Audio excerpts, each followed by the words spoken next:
Hello, everybody, and welcome to the 107th edition of the Chronicles of Podcast. And these right here are the Chronicles of Timothy Burgard. It is I, the bearded brummy Jamie, and joining me as always, is this man right here. Oh, he did say handsome for the first time. He's growing. We love it, guys and girls. That's what we like to see. It's the Scotsman Tom. And you know, as we can see, the gingerness is getting ever more ginger as we fly through these weeks. But yes, welcome to the Chronicles of Podcast. Hit it. Hi there. You're about to enjoy the Chronicles of Tom and Jamie. Hi everyone, I'm Kevin Mann. Hey guys, my name's Annabelle Knight. Hello, this is Becky Baldwin. Hello, I'm Chesney. Hey, what's up, everyone? This is Braden from Say We Can Fly. Hi, this is Tim Burgard, and I'm a guest on the Chronicles of Podcasts with my new best friends. What are your names again? Tom and Jamie. There you go. And so hope you have a good time listening to my voice, and believe me, it could have gone worse. All right, bye. You have to think what you want for dinner for the rest of your life.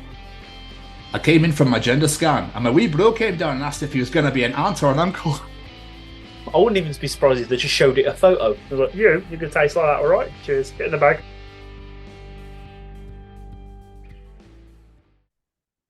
This week, we are joined by Timothy Burgard, an artist, a storyboard artist who has worked on comic books, television, commercials, video games, theme parks, and some of Hollywood's biggest movies. Tim's credits are a thing that just needs to be seen to be believed. Like, it's absolutely phenomenal. He's worked on products like The Incredible Hulk, Jurassic World, The Son of Mask, and even the legendary Superman Lives, which, I cannot wait for people to hear this. I'm so excited for you to hear this interview. Yeah, it's one of those ones where you pinch yourself and you go, really? We're having this conversation? Yeah. It's great. It's absolutely fantastic. For those that are curious, that watch the YouTube, Tim just mentioned it, but that's his garden of succulents behind him. And what a vast array of succulents they are.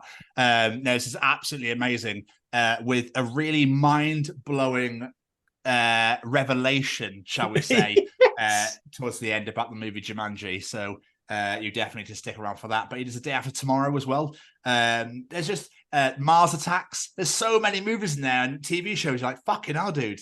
And he's still going. Going. It's a conversation for the ages, shall we say. So we hope that you enjoy. But Jamie! Yes, sir. Do you happen to have, how is it going? Any final words at all? Just a massive thank you to Mr. Burgard for taking the time out to talk to us. Sir, as I said, your credits are 1.5 miles long. We barely got to scratch the surface, so hopefully we can do this again in the future. But thank you so much. People, you are really going to enjoy this one. Absolutely. Ladies and gentlemen, here we go. Ladies and gentlemen, interviewing this week, it's Timothy Burgard! And for some reason, you are in front of a hell of a lot of cactuses for some reason. Or cacti, I believe. Isn't it? Succulents, actually. This is my yard. That's awesome. That one that on the left looks like its tentacles come out the ground. That's cool as hell. Yeah, it looks like a seed thing, like kelp or whatever. I had a friend who described it as a Dr. Seuss garden. I like that. That's awesome. I like that. Well, first things foremost, Tim, thank you so much for joining us. You're welcome. Feel free to step in if I kind of buffer for a little bit. I'll be making the noise. Okay. That's what's funny. It's funny. I ate every day or every week at a sushi bar, and I would listen to people speak Japanese, and I hear soka, and I go, "What does soka mean?" Everybody says that, and then I found out later it means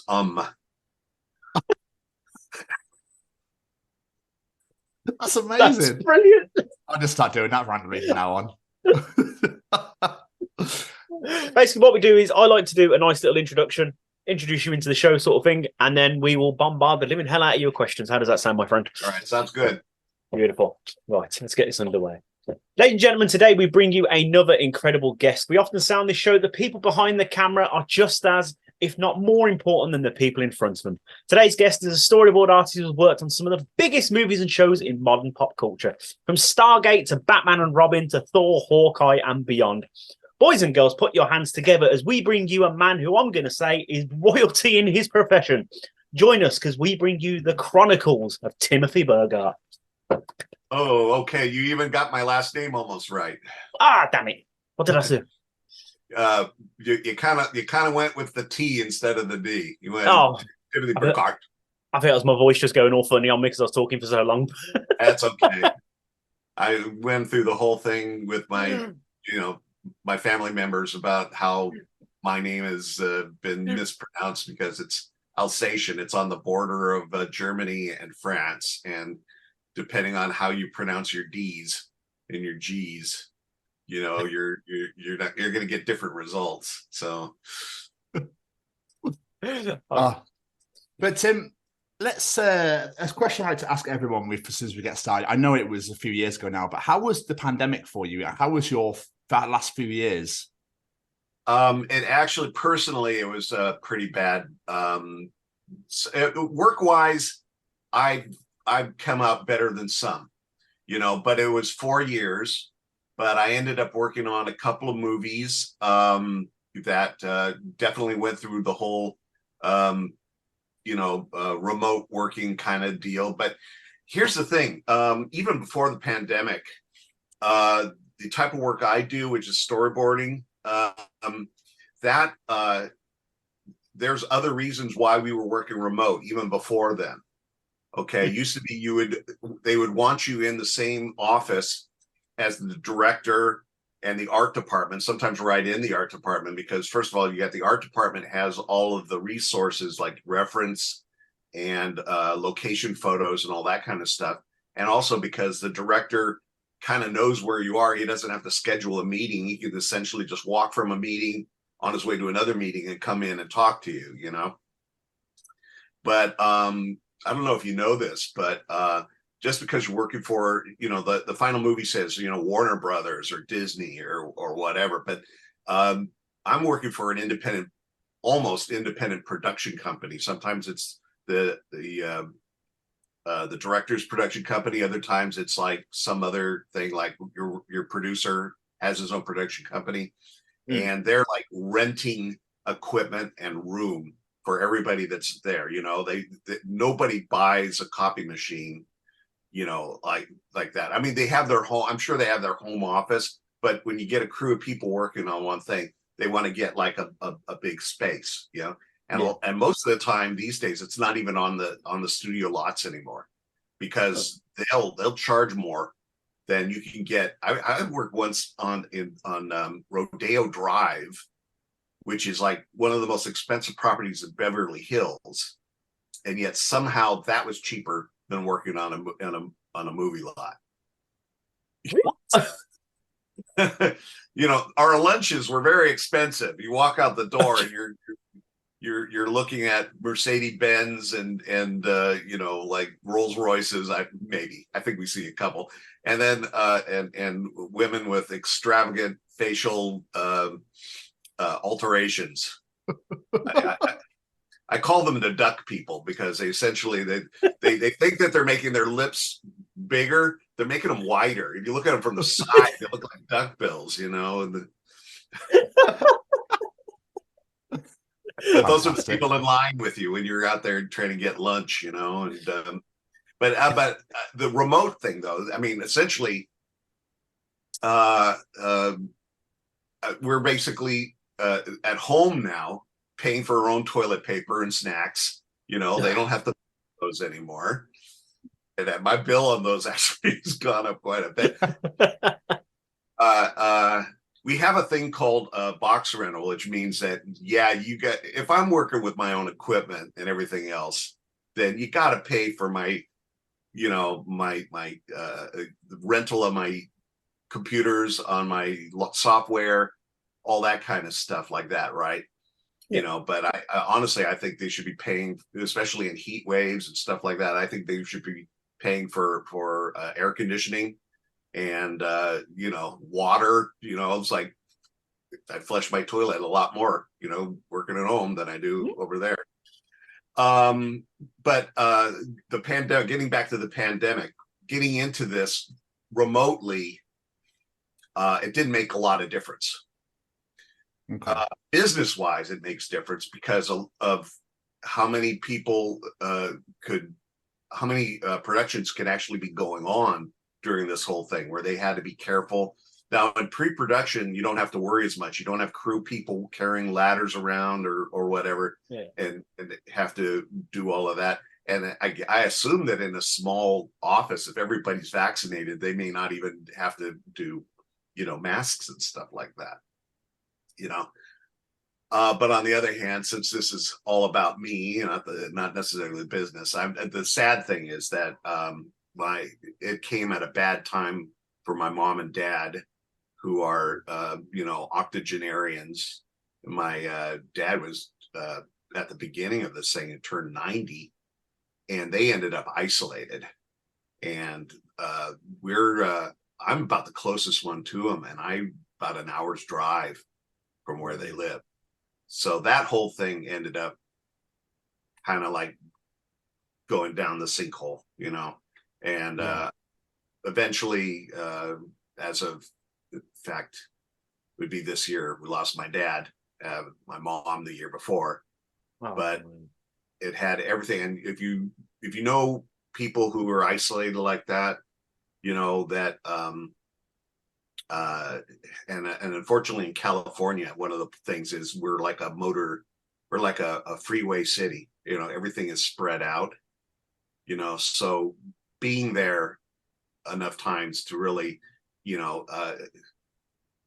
get them out of the house or whatever, they just ended up being couch potatoes, and that was essentially the death sentence right there. Just because their bodies atrophied, literally that their bodies and their minds atrophied. And that more than anything else was the problem, and we're coming out of that now. My brother did a little heroic thing where he brought them at their worst, brought them to live with him. And he was starting a new relationship at the same time. Luckily, his girlfriend is a registered nurse. I think she's actually a head nurse. And so she was like godsend to us. It was like, we could feel more comfortable and try and visit as many times as we could. So that was the worst thing about this. Coming out of this, however, we go right into some strikes, Yeah. And yeah, we could get together, but we don't like each other. And they're getting plenty of exercise. I see them, walking the roads up and down, Disney Studios on my way to my comic book shop, so it's but luckily in the last couple of years I worked on for Netflix. Actually, it's the weirdest thing. I think these are both for Netflix. A Beverly Hills Cop with Eddie Murphy, and Bad Boys 4. And have come out yet.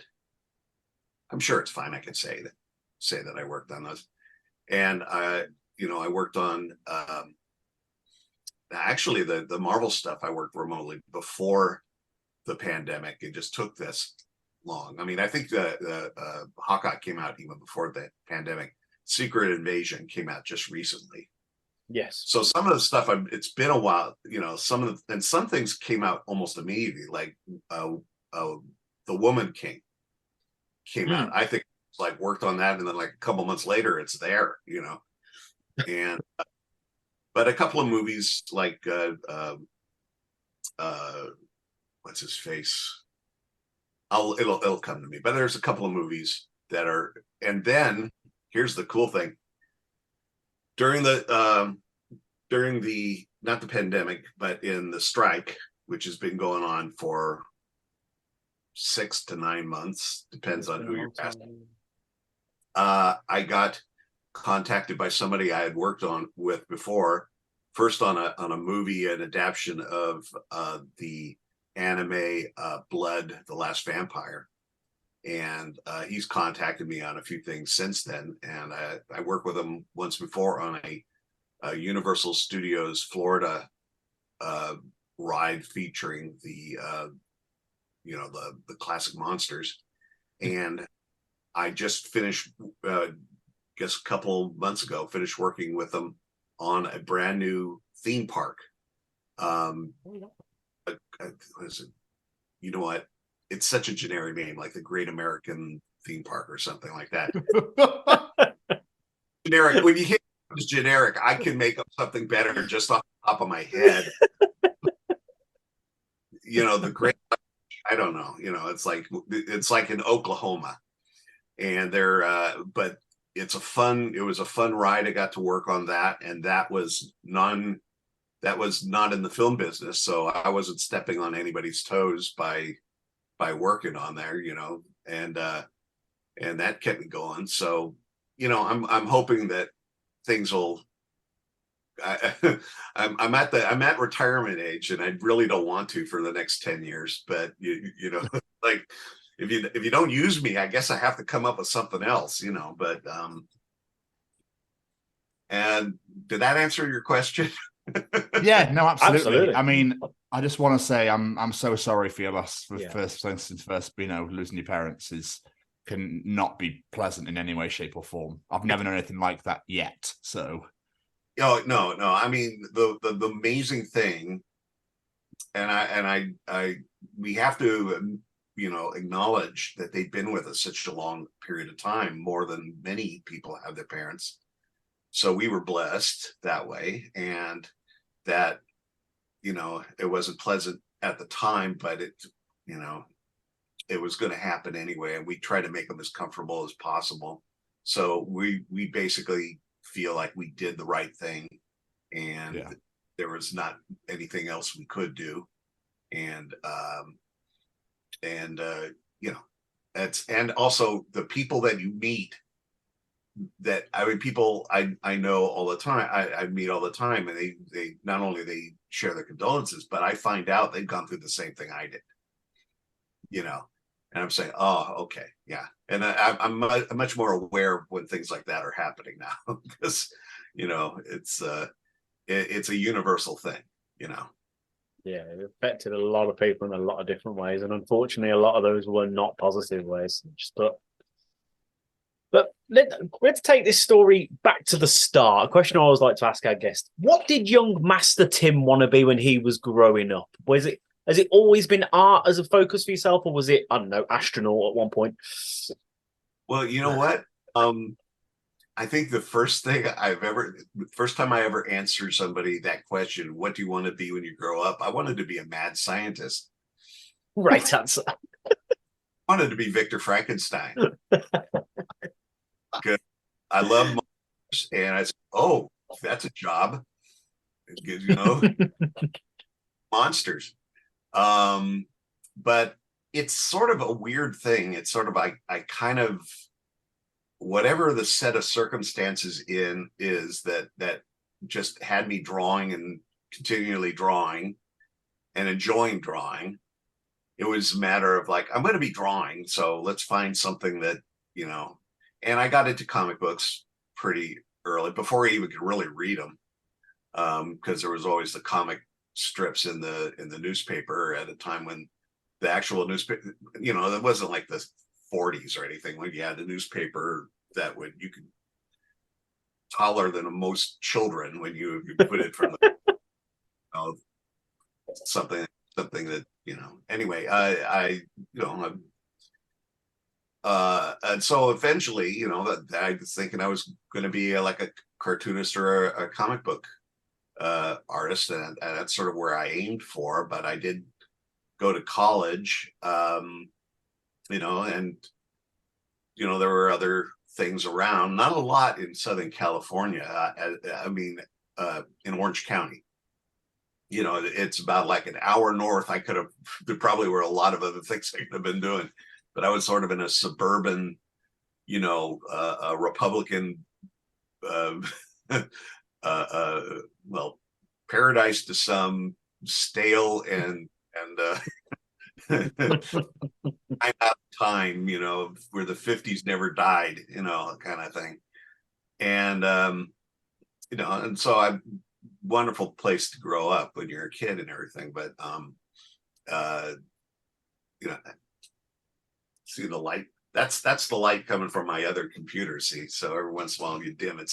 Folks, if you're watching this, no, my light bill I didn't miss a payment of my light bill, but anyway, so I was drawing. I enjoyed drawing monsters. I started drawing, superheroes, and then as puberty approached, I decided I better learn how to draw girls too, and I just kind of followed that up, trying to, there's a great Ray Bradbury once came to our college, and I know he didn't write this line, but it really resounded with me. It says, "Follow your bliss," and if it's something that is interesting to you, you should go ahead and do it, even if it's in, I'm a storyboard artist right now. I didn't know anything about storyboarding. They taught us a little bit about film, not really. It was like an elective. But the only artists who were there working in the field were doing, posters, full on painted posters. I thought, ooh, if I want to do stuff, I better learn how to paint, And but I was more into telling stories. I was more into, the narrative, drawing. I like drawing, pretty good, but figures in motion, I figure drawing, but that's sort of where I'm mostly attuned to things, and I started being a fan of animation and films and stuff like that. Eventually, you just, by osmosis, you start picking some of that up. Then the techniques start coming in. The more you're into other things, and I assisted somebody I met at a science fiction fantasy art show. His name was Rick Hoberg, and he grew up in the same city I did, but not so close that we would have gone to school together. And he ended up working with Russ Manning on the Tarzan strips, Tarzan was my favorite character, so I was really impressed. And he ended up asking me to help him do background stuff on some comic books that he was inking for DC Comics, and cleaning up storyboards. We call it putting it on a model. He would get close enough in his own style, and then I would go in and I would work with the animation studio's model sheets and make them more exact. Because in those days, they used the storyboards for more than just telling the story. They were the layout people were working off of them, and even the background design people were working off of them. When the storyboard artist was working ahead of everybody else in the art department, and so we had to be nice and tight, And also, since I knew how to ink, at that time, Xeroxes, nice as they were not good with subtlety. You do something in pencil and you'll get like 50% of whatever that is, unless you crank it up, and then maybe you'll get all of your pencil, but your pages will be smudgy and gray, Yeah. And so the way I worked with Rick is like, we're going to do this in such a way that, the worst copy machine possible will still get a real clean thing. And that actually had to film, because those crappy copy machines were still there, Now you can work on anything. You can work with like a gumdrop, and scanners will pick that up, or you don't even work with, physical tools anymore. You do all digital, and everything if you need to print anything, every print is an original. There is no fading over making a copy of a copy of a copy anymore. It's interesting what you're saying then about with animation, how they basically just used those storyboards to go toward, because at the end of the day, that's a drawing. Animation, that's also a drawing. So let's just use it. Why not? Save some time. Yeah, I've seen I've seen some badly produced shows that I worked on where they sent out everything to South Korea, I think at the time, but they were going to the Philippines and all kinds of stuff. And they use, and I found out later that the cell paint they use, half of it was just house paint. That it wasn't just your latex, coffee cream vanilla whites and mixed with sky blue or whatever, but I saw my own drawings. It's like you could see my style of pencil drawing on the screen. It was like the turnarounds, the model sheets that I did, they were there. It was like, and then they would start to move. And then at one point, I think they just, how Terry Gilliam used to take the just photos or drawings and just cut them up into pieces and then make each part kind of move separately. They did that with my drawings. They just had they cut off an arm and then they had it pinned, and when walk, it would do this. It would just, the arm would just sideways. That's the way to show it. It would do that. And I go, oh my God, this is so cheap. I think a high school student could do better than this. It was so horrible. So you were saying that, so was going from comics to working on animation storyboards, was that like a really smooth transition then, if there's a lot of similarities in the work?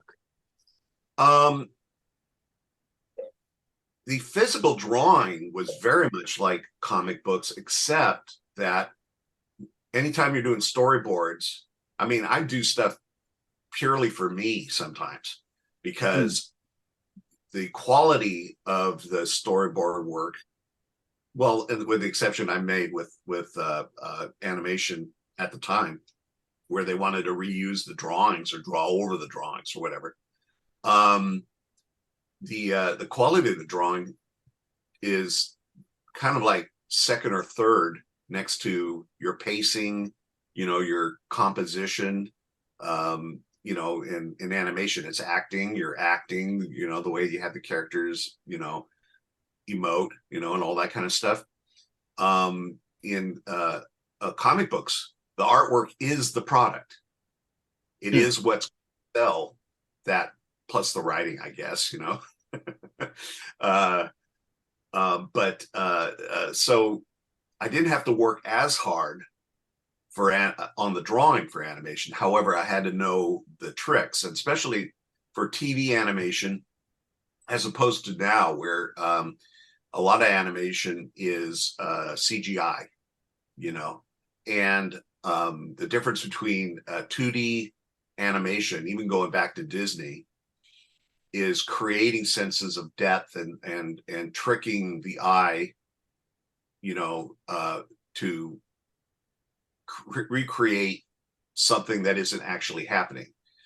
A camera, a motion picture camera, can move any way possible, in physical space. Time and space and weight and mass, are the only things that you have to worry about. In a digital virtual camera, it could be literally anything. And in fact, you have to be more careful in digital camera work, because it can be anything. It could take you out of the story if it's so weird that you don't know what's going on. And but in a 2D animation, the camera the only movement it makes is this. It goes up and down. Mm. It's closer to the art or further away from the art, where you'd see, maybe it's fields. It's like a 6 field. It's probably small. It's probably just for a close-up. If you have like many characters, like playing baseball or something, or football, your football, but if you have like a whole field and you got all these old characters running around and stuff, it's like an 18 field. And so you would have the camera would be up to be able to see all of that more. Mm. And so you have to, create optical illusions sometimes. If you wanted to do a pan, well, your perspective is changing every time you do that kind of thing right there, right? So you have to do a background that looks like it's warped.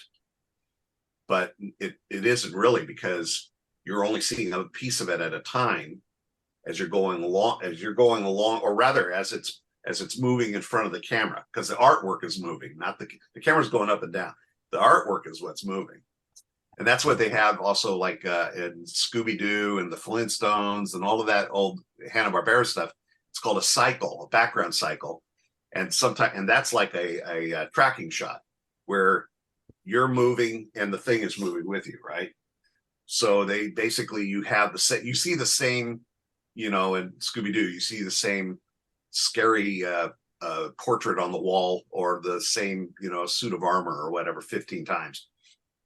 They're running in place, but the cycle of the background is going behind, right? So you're trying all these different things. And the most expensive one, of course, is animating the background the same way you were animating the foreground, in which case, that's full animation. You're basically, that's for like a Disney movie or something like that, like a full-on feature, So I had to learn all those tricks. Once I got into live action, it was more about learning lensing, what the difference is between a long lens and a wide lens. Long lens, the camera is physically much further away and everything is compact. So if I'm holding out a baseball, see how my hand is like, this is like a wide lens right now. My hand is taken over there. If I was holding out my hand, I don't know how to do this, right? I would hold out my hand full, and my hand would be the same size, relative to my body, holding out that baseball. That would be a long lens. And then there's this, like that, Before there, comic book, all that. I learned composition. I learned timing. I learned all that, all of that stuff. And then continuity. Don't skip around so that the audience says, wait a minute, what happened between that and that, So.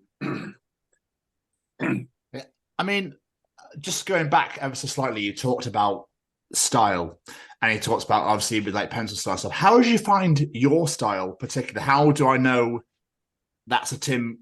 I don't want to ruin your surname, but how do I know that's like your work sort of thing? The way, how did you find how you've got your style, basically?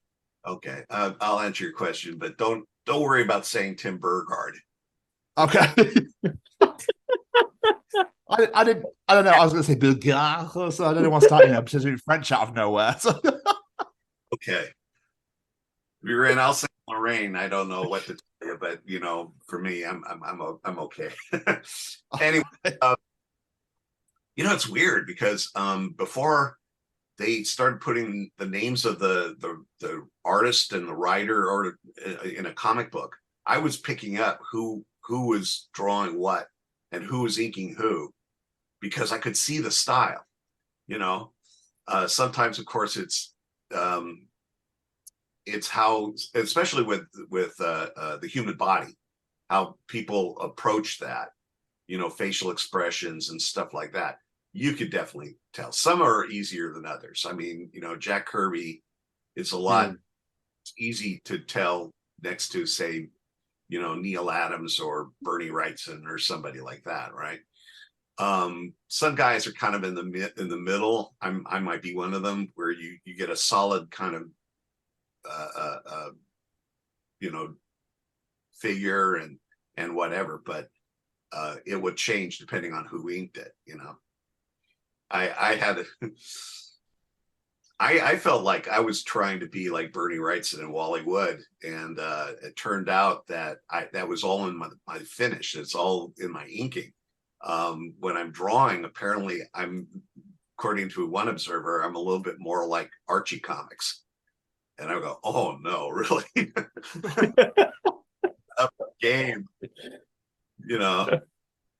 But I could tell, well, some people could tell, you know, the same way I did, just by seeing it enough times. And then, but it's a little bit more difficult. Obviously, the people have influences too.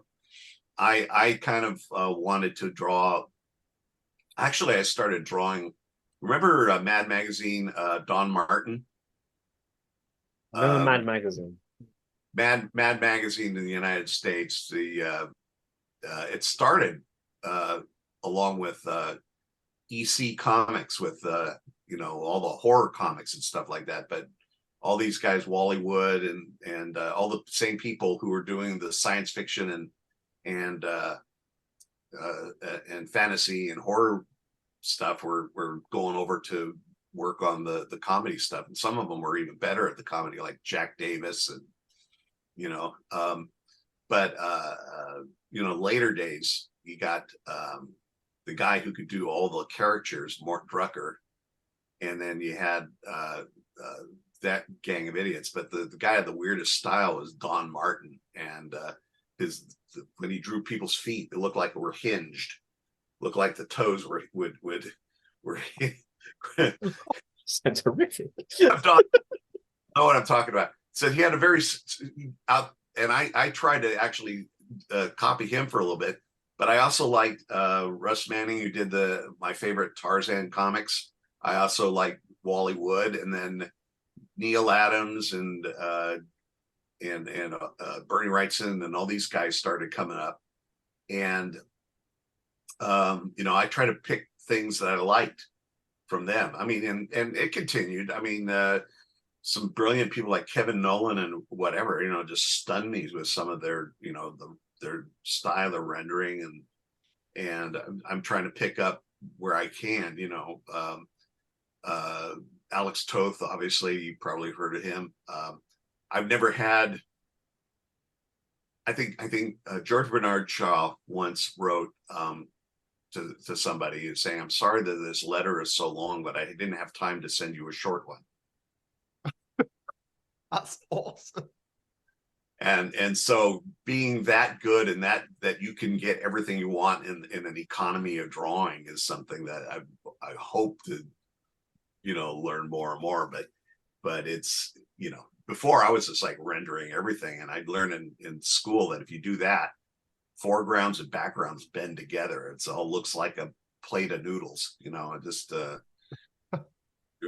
you can't tell the subject from the background anymore. Just before we start talking about some of the projects you've worked on, I would like to learn a bit more about what you actually do. So for anyone listening to this, we keep talking about storyboarding, but for those unaware, what is storyboarding? What's the best way to describe it? I like to think of it as the visual blueprint for how a film looks on screen. It's a document, at least the way when you get away from animation, there's an added element to animation because you're basically the actor as well. You're acting. You use reference and stuff like that, but a lot of people, and it has something, and along those lines, it has commonality with comic books, because, you know, all the emotion, all the, you know, everything like that is coming from the animator and the storyboard artist, you know, to come up with, you know, the mood and everything else, you know, the flow. A lot of animation stuff is, they have a story to begin with, but the storyboard artists usually take the lead on what finally goes out on the screen. When you're working in live action storyboarding, it's more of a document on how to make the film. It's also pre-editing the film, because if you get the shots that are in the storyboard, generally you will have a movie. You will have all the scenes. Not always. There's a bit of there's a difference between doing 2D drawing that are static, meaning not moving, and in which case you're dealing with time, right? Because a drawing you can stare at a drawing for 5 minutes, right? You don't have that option in a film. You know, if there's some important detail that are in that drawing, you know, then they're obligated. Either you have to find a way of getting that information out in a different way, or it is actually a document of the movement of the camera and what is in front of the camera. Okay. And in live action, you basically do the difficult shots. Anything that has to do with people just talking like we are. I mean, if I were directing this and we were all together, you wouldn't be seeing, you know, just close-ups of us. I'd be doing over-the-shoulder shot, you know, a wider 3 shot. I would try and rake across one person to get the other two. I would try and, I would try and make it more interesting rather than what we call talking heads. Yes. And so with what I'm hired to do, actually, my job can span a lot of different things, because I don't work just with the director. I sometimes work with the editor. I work with the supervising the second unit directors, like the visual effects people. I work with all these different people on specific things quite often, and every once in a while I'll work on something live action. Like I just told you, I worked on the theme park. You know, it had everything to do with the environment that the audience was going to be in. So the aspect ratio, you know, the squares and stuff, and your screen, it can be widescreen, the IMAX. All of that changes depending on where the audience members are, right? And so storyboarding can be very specific on what you're trying to do. Visual effects, when I'm doing visual effects, it's more like animation than anything else, because there is no wiggle room. Whatever I do is what they're planning on doing. If I do live action stuff, it's dependent quite a bit on the director, on how he wants to capture something. Is he going to use a crane? Is he going to use drones? Is he going to push in with a camera? Or I'm trying, and for the most part, when I'm working with the director, I'm trying to give the director's vision. So we have a common set of film terminology that we can talk about it. And I can quite often just draw little drawings to say, do you mean this? And then they say, oh yeah, you know. And the occasion some directors will draw a little something for me, you know. And unfortunately, I've had 1 or 2 directors who never learned perspective, and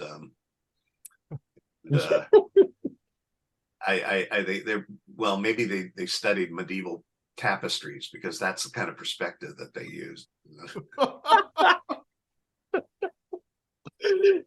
So what is the process that goes into then? Is it here's the script, this is what we want you to do, go, or is it a lot more information? It could be a lot or a little. I've been on a couple of films where I literally wasn't there. There wasn't a script, or I wasn't allowed to look at it. You know? What? Well, Kenneth Branagh and I worked on a sequence in Thor, the first movie, and they had an idea of doing a whole elaborate thing with a plane graveyard. You know, like, you know, past full jets and passenger planes, 747s, all that kind of stuff. And they were going to have a chase scene with Thor trying to get away from the big monster, which was the Destroyer, this big suit of armor, you remember? And it went on and on and on and on. It would have been like the major set piece of the whole damn movie, you know. And in the end, they just used about, if I were to time it out, I would say 3 minutes of it. And it was, and it wasn't even them really. It was like Thor's friends gang up on this guy, you know. And that was pretty much the way I boarded it. But I spent weeks on the thing, and the majority of that they decided later that we're going to use it. And I never saw a script, you know, and you know, and that happens a lot with directors that have a script, but they don't want to use, they for whatever reason they said, okay, this is not what we're doing, you know. And so they'll describe it to me, or sometimes they'll give me a shot list of what they want, which is essentially basically a written document of what I'm supposed to board. Sometimes I make my own shot list. If I'm working from a script, if somebody hands me a script, like they did in animation, they just handed me a script and told me to do boards. And so I would break down a script into a shot list, thumbnails, or if I kind of knew what I was doing or I had a good handle on what was going, I would just rough it out. And then I would get approval from the director or producer, whoever I was working with. And then I would go in and I would do finishes. And so, but it changes around a little bit. I mean, every once in a while, there's something weird. You know, if you work on a live action thing, I worked on a Marvel Universe stunt show. And I was working with a choreographer, you know. And so there's going to be these motorcycle gags. There's going to be these guys jumping off of whatever. And some of them are going to be on wires and flying and, you know, and so I was, you know, doing a representation of that. Obviously it was not that some of them were big and wide and it would have been from the view of somebody in the audience. But a lot of it was like, you had to be actually in the show to see it that way. But it describes to everybody that's going to be building the sets and the stunt people and everything else. It just shows them, okay, this is what we're doing. You know, so it's crazy to think like you must, doing what you do, really influence the final product more than you'd really imagine. So, because especially if they're just saying, here's a script, go do what you want. But I suppose you're impacting that final product more than a lot of people might realize. Well, sometimes what you're doing leads to the next thing. Now, there's a thing called coverage, right? And this is mostly in live action, where you set it up, you know, based on everything you want to do. But when you're actually there, first of all, you take into account the cinematographer. He may just want to do whatever he wants to do, in which case, you know throw the storyboards away.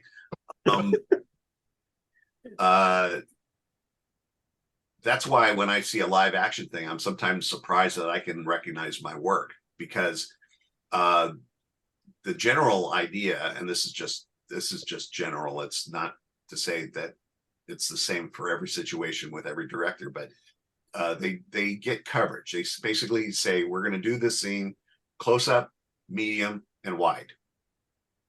And if you've heard the term that the movie is made in the editing room, that's very true. And so if you have a really good performance in close up, and the next scene you have a close up and a medium and a wide, probably you don't want to use the close up one. That might have been what I did. I might have went the other way, wide and then close up. But in the editing room, they may go close up and then wide.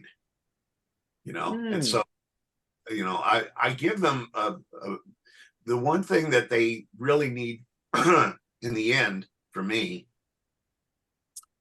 is when I have to solve problems for them, or they need me to translate visually what they want to do, so everybody else on the set can be prepared for it and know what they want to achieve, right?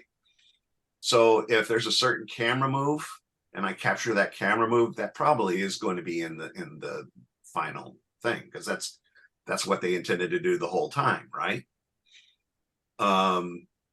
but quite often I would get that shot, and then I'm supposed to do the shots before that and the shots after. And every once in a while, like on the movie The Patriot, it's like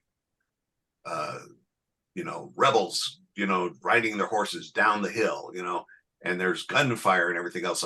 I had one, I knew that they were going to do some little sick things because I know it was in the script on some stuff, like the damage that cannonballs will do to, they actually had a thing where they had two cannonballs with a chain separating them, and you have this like an advancing army, and you shoot the cannonballs out. It's not just what the cannonballs themselves hit, it's everything that chain hits in between, right? So I never actually hurt an animal, but I decapitated a horse. Okay. A cannonball take out a horse's head on one of them. And they liked it so much they wrote it into the script, but they ended up not shooting it because it was well, they wouldn't have actually killed a horse. No, I know what you mean, yeah.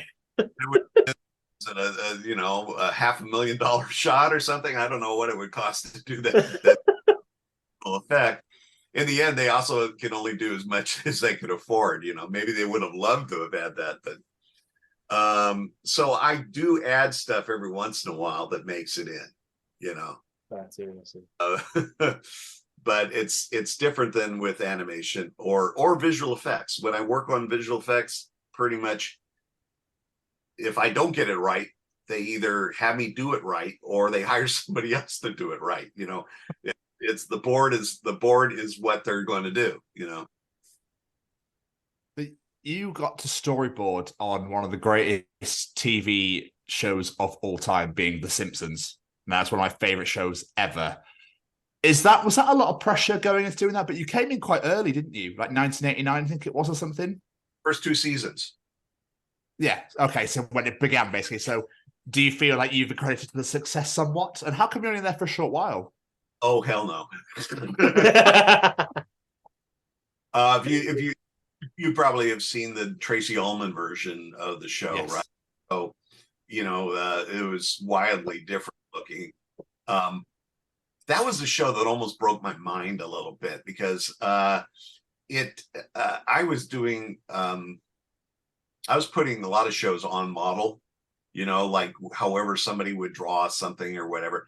But Matt Groening's style is so weird. It's almost like drawing Escher figures, how this thing works, And the very first one I worked on was called Homer and Delilah.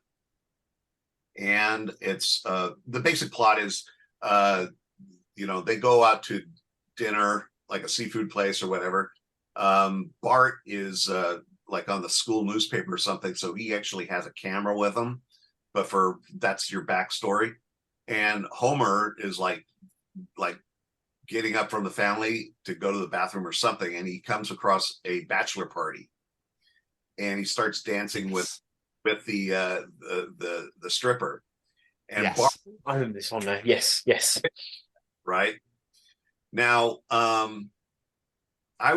in animation, sometimes you work ahead of the designers. Now, I had everything for Bart and Homer and all the main characters, but this was supposed to be a sexy girl done in a Simpson style, and I said, "These people are utterly ugly. How the hell do I do?"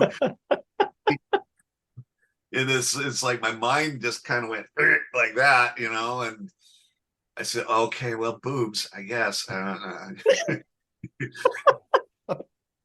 the model people came up something fairly close to what I did in the storyboard, but it was really amazing. And one of the things that they told me, because I had worked on TV animation, and sometimes very unsuccessfully, I try to push it towards like the old Tex Avery squash and stretch kind of thing.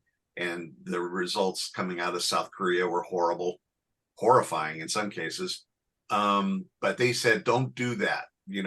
Treat these characters as though they're live action characters. Now they do weird things. I mean, when Bart's getting choked out, his mouth will go one way and his eyeballs will go the other. But generally, though, you're supposed to treat them, like a live action character would work, with weight and everything else like that. And so I loved it because it was the first time that I got a script that was funny to begin with, didn't have standards and practices, just chew it all to pieces. And I was able to add occasional little things, like in that same episode I was telling you about. Matt Groening complimented me because there was a scene between Milhouse and Bart in the playground, and so I put them in monkey bars, and I had Bart just hanging from his knees. So when you cut between them, it's upside down. And he said just that thing was like, they didn't even think of that, and I did, and they loved it. And but you know what? And, since this is going out there, and I can correct something a little bit, my favorite episode was the Crepes of Wrath, and that's Bart as an exchange student, right? Oh, yes. And I worked with the director on the thing, and we kind of worked out what was going to happen in the third act. I put my heart into that thing. That, in fact, that they ended up animating more than they actually had on the TV show. They used some of the outtakes for the commercials. There was a whole thing where Bart was celebrated in France. He has a beret, and there's, Toulouse-Lautrec and the Eiffel Tower and everything going on in there. That was in the commercial for that. It's not on the actual episode. But in the very end, I didn't get any credit on it. And they said later, when it goes into like VHS or something like that, we'll make sure your name is it. Never happened.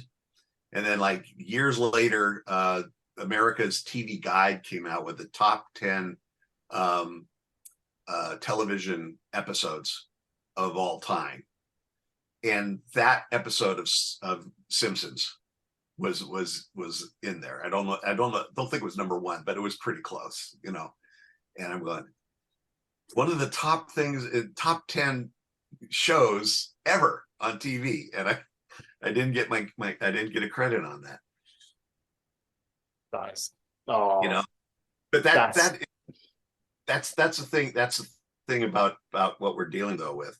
In animation, generally, they used to take everybody who ever worked on the show for the entire season, and that would be the credits at the end of because it would be the same credits every time.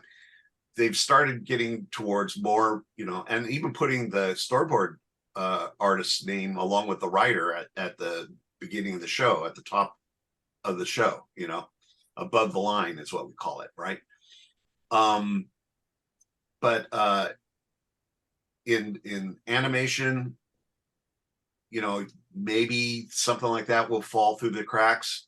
I think it fell through the cracks because they were trying to do just the people who were working on that show.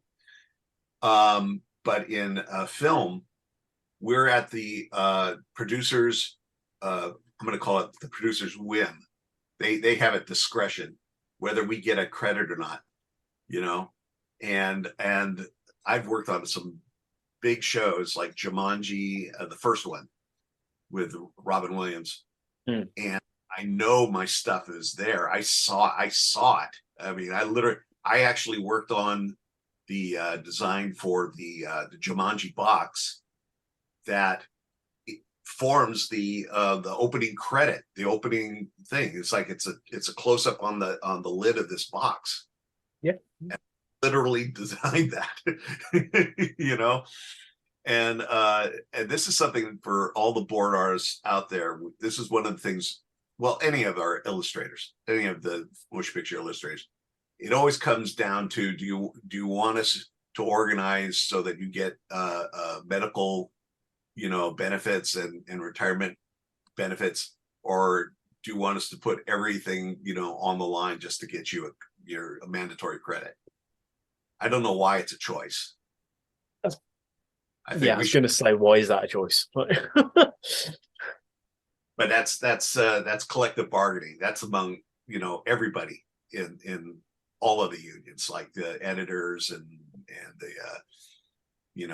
even the theater projectionists. We all belong to the same umbrella union. Man, it's a weird world. Looking from the outside, it's a weird world. We've spoken to people on here before. They're like, "Yeah, I worked on that. I didn't get any credit for it though." And it's like, why? You worked on it. Why? It's Thank God for IMDb. I mean, I can go on and I can put down every credit I have, and anybody who wants to find out anything about me can see it. I might be behind now. There might be a couple of credits there I haven't updated yet. looking at your IMDb though, it's insane. Like the amount of incredible projects. But there was a few on there that really stood out to me. One, anyone knows anything about me, I'm a big Batman fan, and you worked on Batman and Robin. I know that film gets a lot of slack, but I also in my research found out you almost got fired from that movie. Is that right? Yeah, I actually I've gone over this a couple of times. I was worried about it after the fact, but there was no way I was going to get fired. Because the only person who saw this little drawing that I did for the entertainment of the people in the room, essentially my other fellow artists over there. That saying, idle hands are the devil's playground. Yeah, it's kind of that. It's like I'm there to work, I'm there to draw, and if you make me wait like 5 hours before giving me something to do, I'm going to find something to do, even if it's just to entertain myself and my friends. Okay. And I can tell you the story. I can tell you what the I'm not going to tell you the beginning of the story. I'm going to tell you the end right now. I did a drawing that I had no intention of anybody but people in the room seeing, and it wasn't like out of taste where people were naked body parts or covered in blood and feces. It wasn't anything like that. It was uncomplimentary. Okay. But it was at the level of like a humor magazine, like Mad Magazine, it was like that kind of jokey joke. I was never in any danger because luckily the guy that wanted a copy of my drawing, when he made a copy, I had not signed it. And he knew who drew it, but he didn't tell anybody. So he put me in trouble, but he also protected me. And the only person who objected to it was the costume designer. So the person who actually the joke was about, or was the target of the joke, never saw it. Maybe online they saw it, because this whole thing that you're talking about, this came from an interview I did online. I think that's where I saw it. Yeah. Right. And the first person I talked to, I was sharing, I even shared him the drawing itself, because I scanned it. Yeah, so that is the example that actually went online. Now, if anybody who saw that later, including somebody who wanted to make bones about it, it turned around really quick. It was like, oh, this is funny. And then the next person says, how dare you? Okay. So now I'm going to tell you the story. I was watching the night before I started working on Batman and Robin.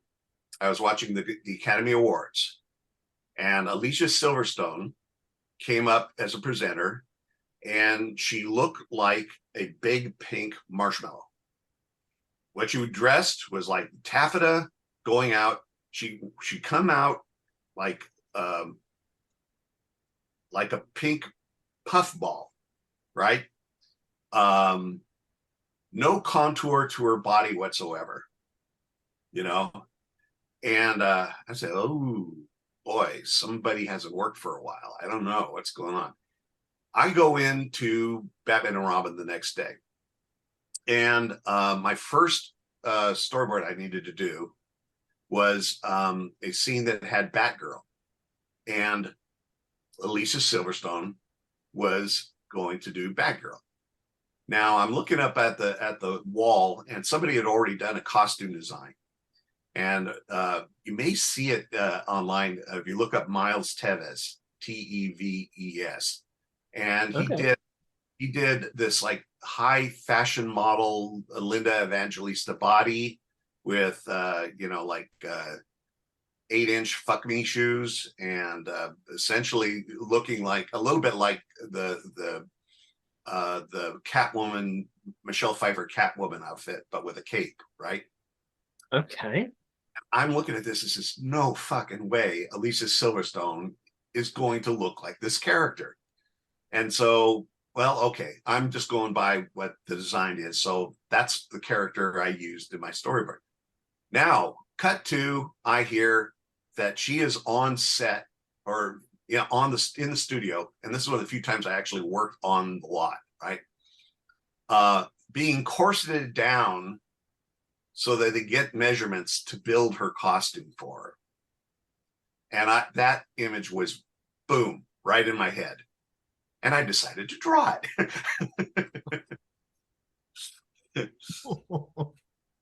Now, if I stuck to that and just let people assume something was going on other than what I had intended, I would be fine. But instead, I wrote clueless to the casting of Batgirl. And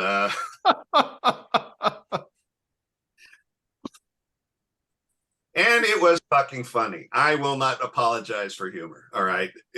No. I didn't intend to take it over to Alicia Silverstone's dressing room and say, hey, look at this. And there was no social media at the time. It wasn't like I posted it and it was going to make its way around. The only people who saw that were the ones that were in the room, until somebody took it off the wall, made a color copy of it, replaced what it was on the wall, so that I didn't know anything about this until the person who took the thing told me the story later. Okay. And I'm saying, ooh, you almost got me fired. Oh. But in fairness, bad guy for fat shaming somebody. Okay. Now I'm a bad guy for fat shaming somebody. All right. A $1 million earning actress and me making my $2,000 a week. All right. To be fair, that clueless to the casting of Batgirl is one of the greatest jokes. Like, that made me laugh more than the picture did. It is fantastic. And it was quite a controversial casting back in the day, because like, she's coming off Clueless and characters like that. You're not thinking, Batgirl, really? Like, Joel Schumacher just fucked up that whole thing. I mean, he made the one before that with Batman Forever, and Val Kilmer was basically just, window dressing. It was all a Jim Carrey movie. Yeah. And people thought that that's how to make a Batman movie. No, that's how to make a Jim Carrey movie. The one they made after that, people said, ooh, and things like, you right off the bat, jumping off on a skateboard from a plane going down a chimney,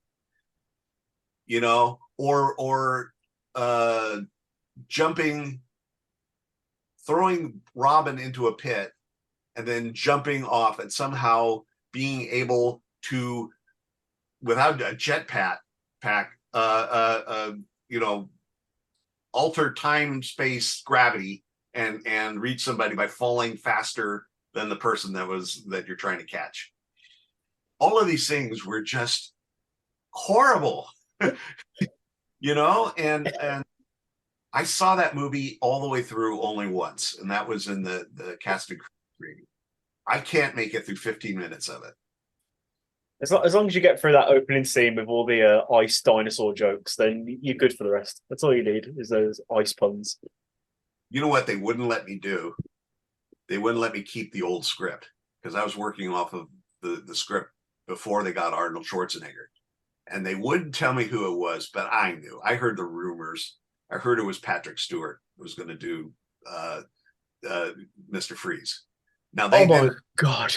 They didn't acknowledge that, but I read his lines and they were all semi-Shakespearean, and it was like, you fine fellows from the days of yore and all that, it's like, and it turned into all the bad puns after that. And I just amused myself by reading a little script in an Arnold Schwarzenegger accent, and it just killed me every time I did it, and to the point where I was annoying everybody around me, and I wish I had that script because that would still I would actually charge people to have me read from that script. I think I could make some extra dough on that, Weirdly though, if in another movie, not in that movie, I could see Patrick Stewart pulling off that Mr. Freeze character because it's a dark, tormented soul. I could see him pulling that off, to be fair. This came after the animated show, which did the best version on film of that. You understand that character intimately based on that. He becomes, a lot of pathos and stuff like that. But Schwarzenegger is playing it, like the penny opera, grand guignol, and then any moment that he has, like, it's my wife, she got the, like, you just had to say that, it was just like, somehow, I guess that filled up that space that they needed that 2 minutes in. I don't know what Yeah. All I see is the slippers and the I'm Mr. White Christmas. That's all I see in my head when I think of Mr. Freeze. It's just but speaking of sorry. Stuff going on. There was the costume department wouldn't let us see what that character was doing, and I was working with a bunch of guys who were designing vehicles and props, and there was no connection about the design of one thing to the design of the other. There was so much wrong in that film. That was and I didn't work at all with Joel Schumacher. He didn't come in and talk to me or anything. I worked with John Dykstra, and I worked with Barbara Ling, the production designer, and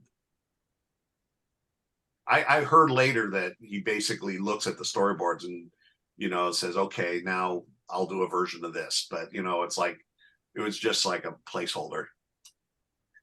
Yeah, because it has to be sort of, Yeah. But do you feel badly about me now? Are you sorry now that I've fat shamed Elisa Silverstone that, is this ever going to air? I think as though you were having fun with your friends. It was never ha ha ha ha. So, if anyone in this world can say they have never taken the mick out of someone behind closed doors, they are lying. So she wanted to get me back. All she had to do is show me her pay stub. I was going to say, yeah, I think. Yeah. Your pitch. Have fun on your job. Look, fair play, Alicia. Fair play. But obviously Batman and Robin was a sequel to those other films, and you've worked on quite a few sequels: Son of Mask, X-Men: The Last Stand, Jurassic World. Do you find yourself approaching sequels a little differently? Because obviously there is other work already established in that. No, because very often the sequels aren't anything like the originals. Jurassic World was like a retooling. I working on a Jurassic Park film was on my bucket list, and I thought, I'm never going to do this. It's been years. They did 4. I don't think they're ever going to do another one. And they basically had a different approach to it. Like, this was everything before was just like all the accidents that took place trying to make a theme park. And then they say, oh no, the theme park's made. now here's what can go bad. Mask 2, not the same actor, not the same director. There was some problems, I think, conceptually all along. One of them being, this is technical, but the director kind of wanted to do wide angle lenses for everything. The wide angle lens lends itself to this more cartoony kind of thing where things are popping out and all that kind of deal. Auga, the eyeballs coming out toward, the whatever. And that's the fun part that intersperses the reality. And if you have the wide angle lens through the whole thing, it all looks like the same cartoon, But that being said, I did so much design work on that, as well as storyboarding work, that I see my work literally on screen quite a bit. I might watch that again just to pick out, all the background stuff and props and things that I did. I'm proud of what I did. I'm sorry that I actually got to storyboard a Busby Berkeley styled song and dance number. I said, why are you having me do this? Is it you get like a Broadway person or whatever, take a walk over to we were working in the city, go over to the Opera House. There's probably a choreographer over there that can do it. Says, no, you do it. Okay, fine. I've never actually seen The Son of Mask of Man. The only thing I know about that film is there is sperm with the mask head on it, and I was like, what on earth is happening in this film? Well, I mean, the main thing is when you get to the main character, Jamie Kennedy, with the mask on, it's night and day what Jim Carrey could do with that makeup than what this guy could do. Jim Carrey was working that makeup. Yeah. The other actor was buried in it. It would if they had the money, they should have just CGI'd his face and just had it be an animated asset, because that would have been the only way to save that performance. But hey, you know what? That's not my job. No. You do what you're asked to do, and you do it well, sir. So that's what counts. Donuts. You got to work on Mars Attacks as well. Mars Attacks, the original Super Mario Brothers, Day After Tomorrow, Scorpion King. Your list is, and you said Hawkeye, Thor. Your list is insane. You were talking about the friends you had that have got lists, but your list is incredible. Yeah, I did. I had one thing before. I think this was before I got in the union, maybe. And it was Terminator 2, and I worked on the trailer, the teaser trailer, and it was awesome. I worked with Stan Winston and Jim Cameron directly, and then I got hired by Stan Winston to work on practical effects that they were going to do to keep the digital stuff, to just what it does good, just so he had a lot of things that were practical in there that where the melty Terminator 2 that where he's partially melted and everything else, those are all appliances, those are all things like that. And so I worked with him on a few of those, but then Jim Cameron's favorite board artist became available, and then they said bye-bye. Oh. But it was cool. I have some great, I didn't get to keep the artwork. I got preliminary. I got some Xeroxes I made. I actually went on the laser disc, and I did screen grabs. Was a laser disc or it was a DVD? I did screen grabs of my boards because it was in the supplemental material type of stuff, just so I had at least, even if it's low res, it's 72 DPI. Now I have a set of them. That's cool to be having. Yeah. But that's a touchstone. That's up there with Star Wars. I haven't worked on the first thing yet, but You've done a fair bit of work with Disney, so Star Wars is along the way, so it's got to happen at some point, no doubt. Yeah, well, they own everything. It's hard to avoid Exactly. it. That's what I mean. That's what I mean. And like, you've done quite a lot of superhero products, like talking of Disney and owning Marvel, like the whole MCU, like you started at the beginning on that, working on the Incredible Hulk, and then Secret Invasion most recently. When you worked on that first Hulk movie, did you anticipate what was gonna come? Like, I was hoping. I didn't know that they were going to do the the end credit things where Tony Stark shows up and all of that kind of stuff. I loved it. I love the approach that they took to the Hulk. It wasn't kind of like that basic misunderstood monster kind of thing so much. They made him scary. I got to work on. I taken an approach with the Hulk in this bottling plant. It would be like the same approach I would take with like Predator or Alien or something like that. It was make you piss in fear is what I wanted to try and do. And I think they did a really good job on that. And it's fun working on that. On DC stuff too. It's not Batman not included, but I worked on I've been asked to work on some stuff. I've worked on some stuff. It's something that, there's a bucket list of things I would like to do. I would love to do a Tarzan film. I came close to doing a Conan film with the Scorpion King. It's same basic deal. It's in Egypt, but who cares? So, got courtroom. So you're talking then about DC Comics. Now, I said before we started this, there was a certain project I found out about where I discovered you. Mm-hmm. And you worked on probably one of the most famous projects that never happened. Superman Lives. You storyboarded the illustrious Fangarian Snare Beast. Like, you saw the Flash movie, right? Yes. I was going to ask about that as well. Yes. Yeah. Like, did you know that was coming, or did you watch him and be like, holy shit, there it is? What I expected was like some background, like stuff on a monitor or something like that. I did not expect what I saw on the Flash movie. They didn't need my permission, by the way. They had the right to do it. They paid for it. I sent them the highest scan res I had of the artwork so that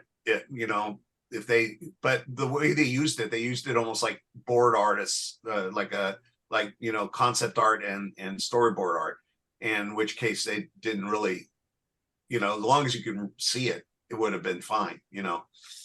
I didn't know if they were going to actually put something out there, but I worked with John Peters. I was hired to design the giant, the famous giant spider that was in the Kevin Smith script. And if you've seen the making of Superman Lives or the death of Superman Lives, yes, they go into that quite a bit. Kevin Smith explains it and everything else. But this was before Tim Burton was attached.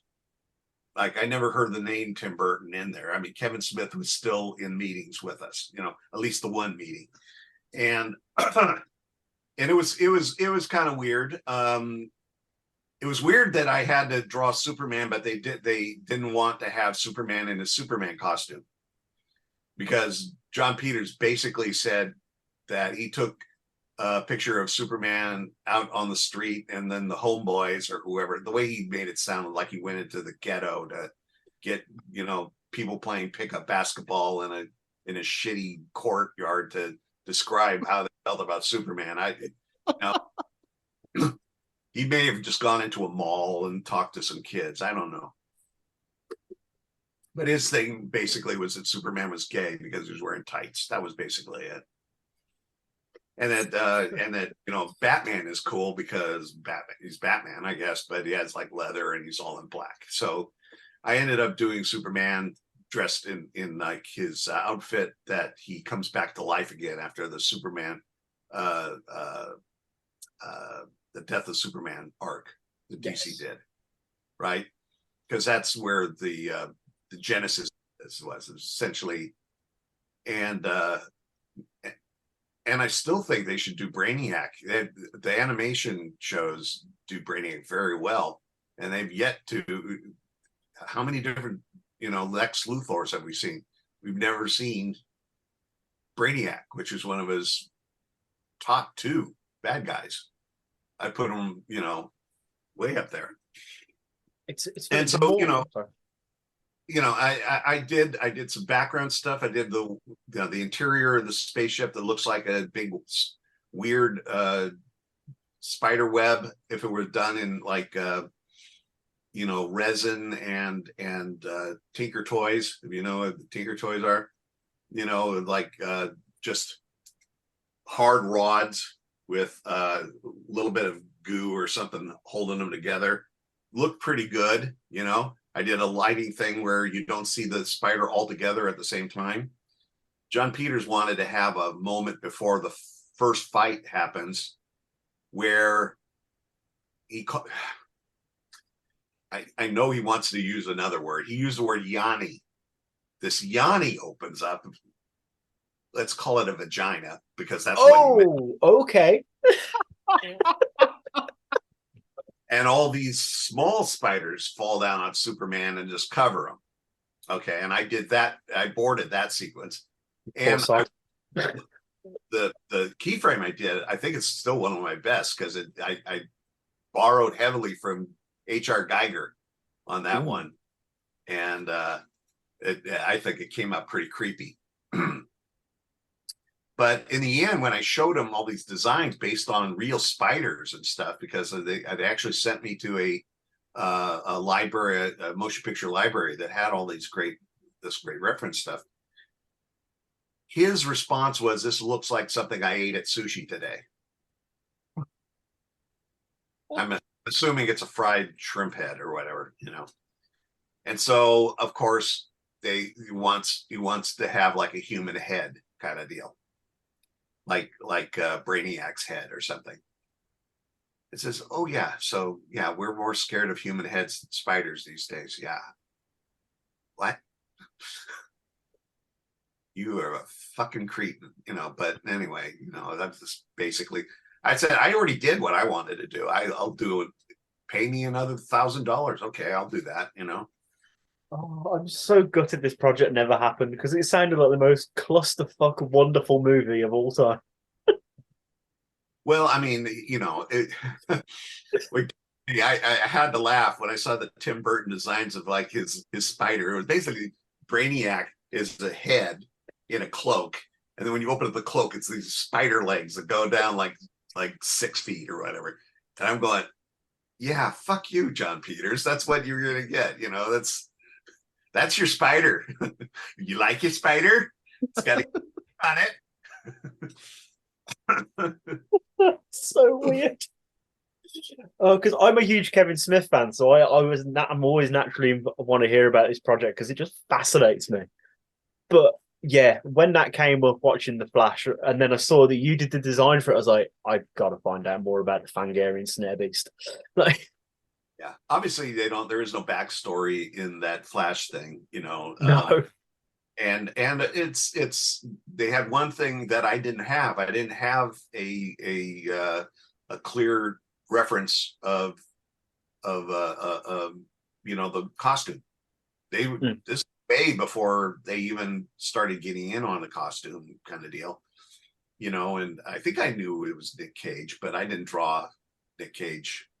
I went through that once before. Nick Cage was supposed to be the star of the first Jumanji, and I drew every single one of my drawings. And it was only after I'd been off the show that I heard about Robin Williams taking his place. So nothing I drew looked like character. Oh, it was supposed to be Nicolas Cage and not Robin Williams in Jumanji. Yes. That's a whole different movie. Well, the crazy part would have really came across as crazy. Yeah. Yeah. Oh, God. That's a version I need to see. Like, what? You just blow my mind there. That's... All the roles you've had though over the span of your career so far, Tim, like I imagine, did you have to audition for stuff, or did you get calls and people be like, "Oh, I know someone who could do that. I know somebody who could do that." That's kind of how things work. I mean, when I first got into the business, it was referrals basically. That's how I got into working in animation, and of course, work speaks for itself. I mean, I don't have to audition. All my work I can just show you. Well, yeah. Here, draw something for us. Yeah, that's all. Draw a duck. Here's a turtle. Oh, we don't like that turtle. You can go away. Here's a spider with a human head. Yeah. So, but I did get an agent that helped me eventually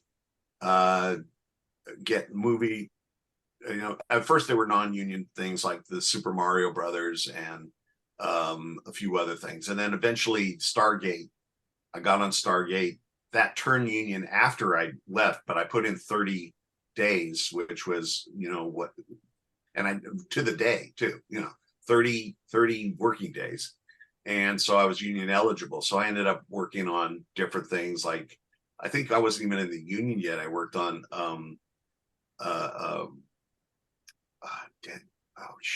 it was a Charlie Sheen movie called it was about parachuting.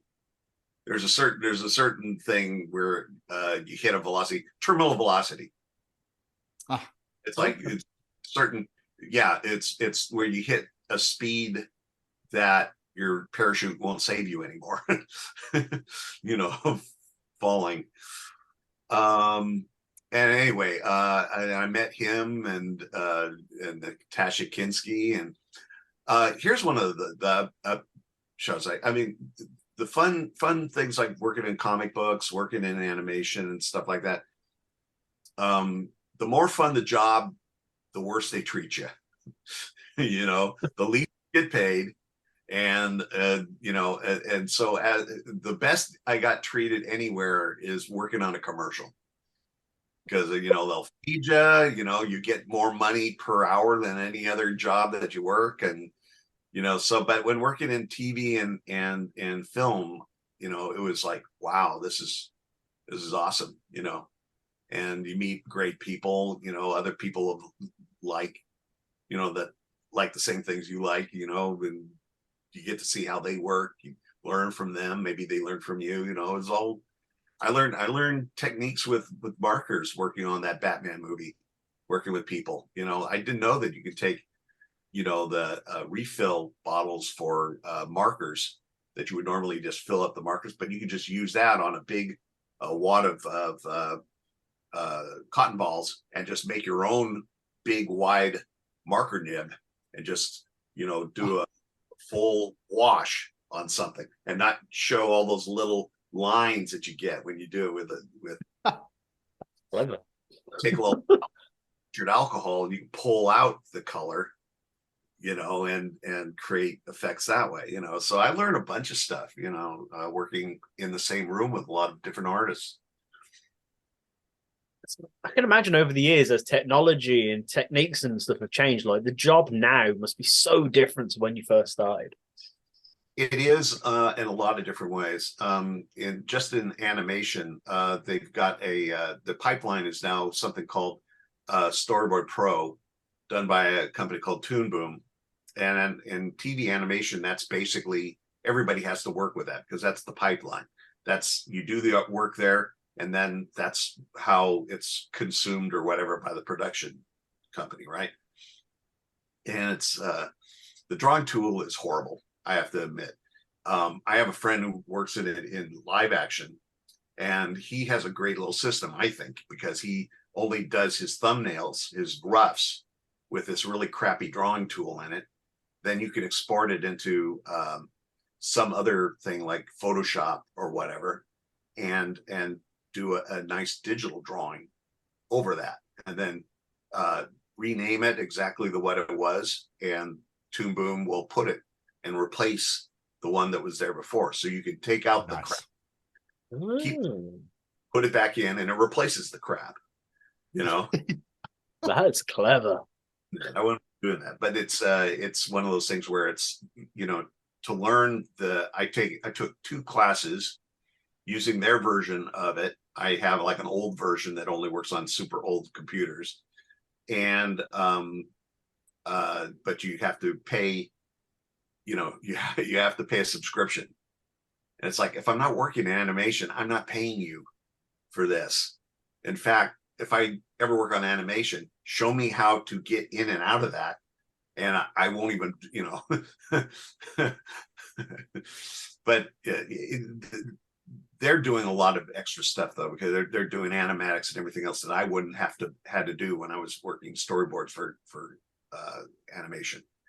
And of course, everything is digital. There is no such thing as turning in hard copies anymore. There's a contract in both Universal and Disney. I may have been amended, I don't know, but it's like all the all your materials up to and including the storyboards, you're supposed to just hand them over to them. I'm saying, well, I've got a digital thing now. You want me to delete my computer? No, fuck you.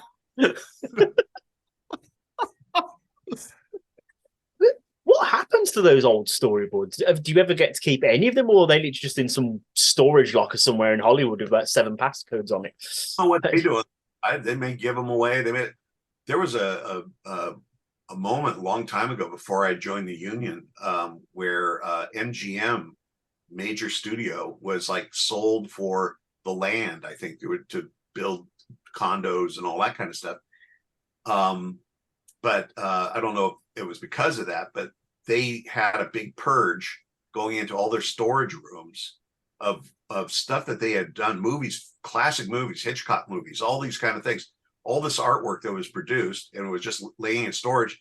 They threw it away. They were all in like these bins, and some artist went by and said, "Holy shit, they're throwing it away." And then he made phone calls to all the people he knew that were in there, and to the Art Directors Guild and the at that time 790, which was the mad art illustrators and mad artists, and say, "Come in and grab this stuff, you know, save it." You know, I don't know how much, you know, was thrown away and never recovered, but a lot of that original stuff was saved from the trash.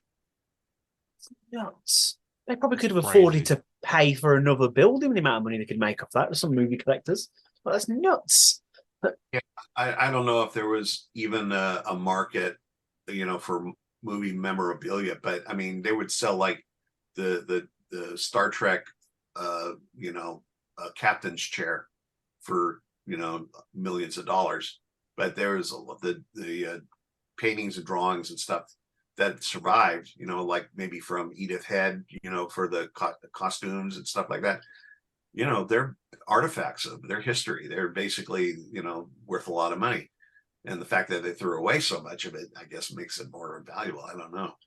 But yeah, I have a lot of stuff that I worked on, but I have to be careful if I want to sell it, because the studios still consider it theirs. They don't miss it. They don't even acknowledge that it exists to the moment that it goes on auction or something like that, you know. And I've sold some stuff before. I mean, it's when I was working on the Batman and Robin stuff, I essentially took the pencil drawings I did, and because they had the old Canon color copier, or even a good black and white copier, I would make copies and then I would color those, because I had all the time in the world, you know. Instead of getting into mischief, I went ahead and made color storyboards, which is what you don't do in live action, you know. But I went ahead and did that, and so I had the pencils, and then I ended up having both versions. But somebody wanted to have the pencils, the original, the hand done type of thing. So great, you know. Now, every once in a while, I may see 1 or 2 pages of that on, because my name is attached to it. Somehow, I will see eBay or something like that. It pops up there, and I'm expecting a phone call. Did you steal that? I mean, you think that happens with the recent strikes going on at the moment? Like, has that affected work going forward currently? Because obviously, I know the Writers Guild have just won theirs after 5 months, but I mean, going forward, I imagine is things slowed up a little bit at the moment. It's still slow. A lot of now projects that I wasn't working on, but I know people. They're including Marvel movies have stopped production. In anticipation of the actor strike. I think some of them stopped production because there were like shows that were like TV shows that they couldn't continue doing them because nobody was writing the next episode or whatever. They can go and go into pre-production. Everybody involved in pre-production, other than the writers, we're not on strike. We're sympathetic and we support them, but the Writers Guild is a separate organization, and so is SAG. So are the actors. So there might be some shows that are beginning to get prepped, and hopefully even before the actors settle, maybe I'll get hired on something in pre-production, because I usually get hired before the actors are ever cast, unless they're attached, like Samuel L. Jackson, because he plays a specific character. But other than that, I don't even know what the characters look like because the actors haven't been cast yet. So I just go for a generic hero person or leading lady person, but the actors, they actually, to produce film and television, you need the actual actors. And so, if they're not sure when they're going to be available, it quite often, it's like a lot of the money that is spent on films is borrowed money. And you don't want to pay people like myself, like in one fiscal, quarter or whatever, and then have to wait and pay interest until until you want to be able to go bang, bang, bang, bang, bang, bang, have that as condensed as possible, so that sooner than later you can get your money from, all the rights and presentation of the film and all that kind of stuff, right? Yeah. So, so there's a big money thing involved with that, and if if you don't know when the actors are going to be finished, or going to come back. So for television and other things, I guess, or for streaming shows and all of that kind of stuff, especially streaming shows, that's part of the whole problem right now. They're not getting paid for the streaming shows that are very popular, that they're not getting residuals, So I'm hoping, and in a weird way, this also involves animation, because you have voice actors that are also, until they decide to make a lot of silent animated shows. Go back to the old days of old silent movies. Screen with the word.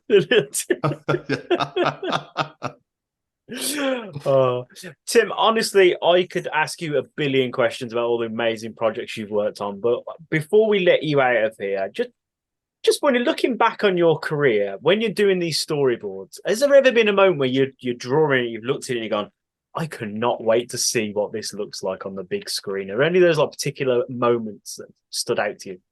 Oh, there's a lot of them. I mean, there's some fun stuff that go right towards what I like to do. You know, I mean, we talked about the Hulk. I thought the Hulk was going to be awesome. The way, you know, because I wasn't so much a big Hulk comic book fan, but I watched the TV show on and all these other things, and I'm thinking this is the right way to do it. This is going to be very awesome.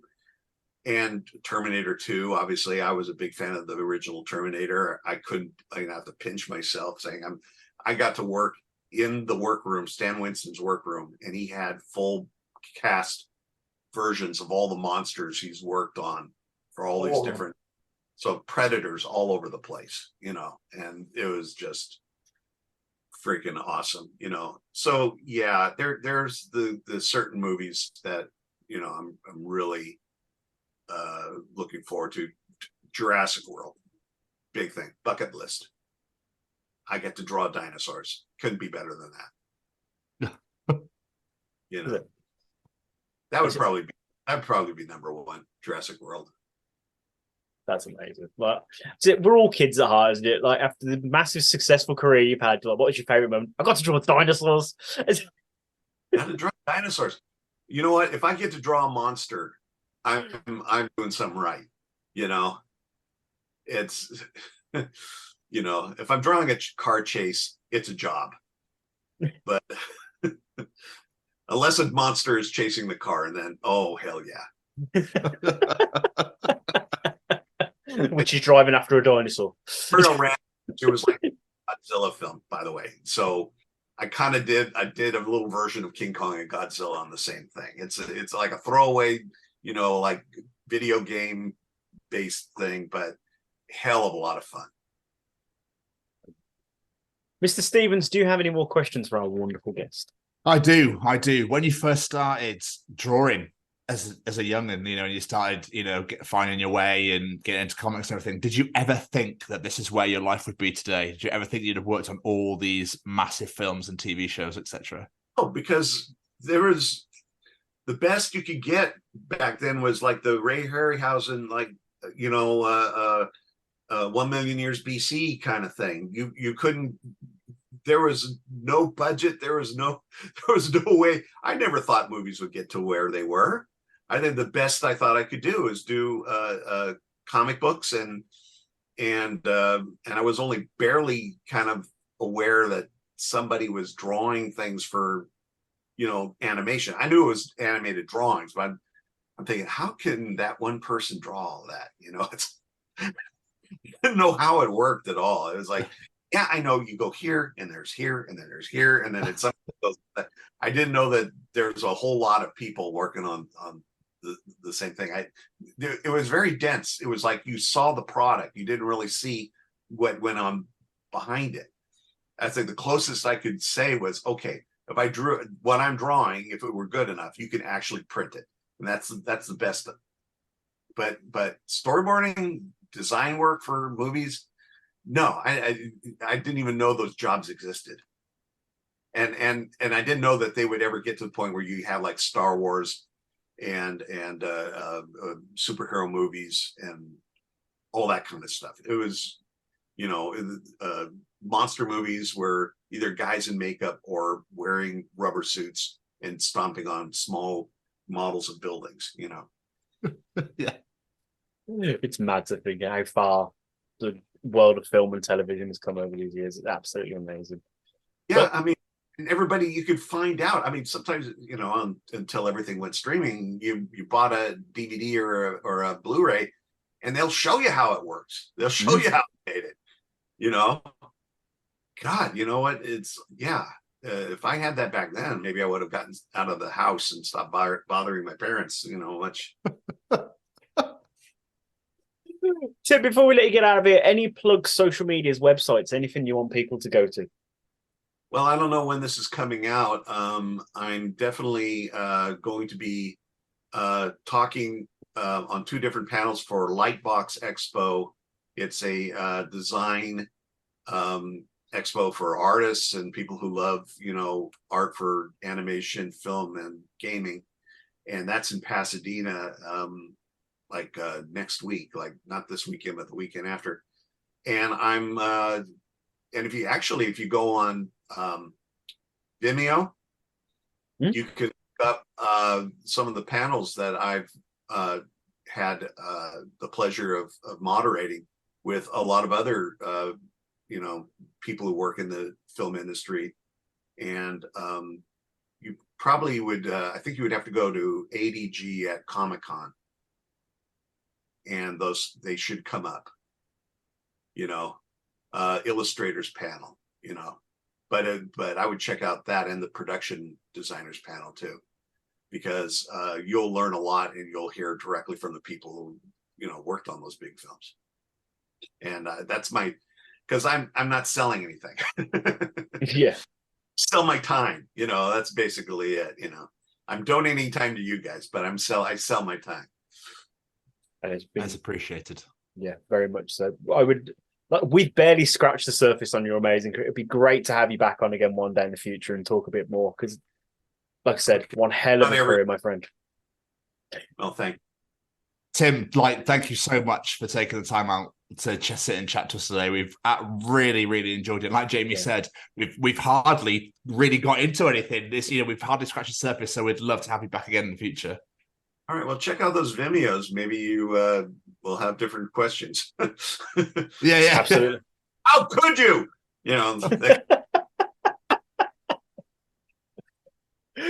Phenomenal. Tim, thank you so much, my friend. It means a lot. Okay, thanks. All right, bye. Take care, sir. Cheers. Yeah, bye-bye.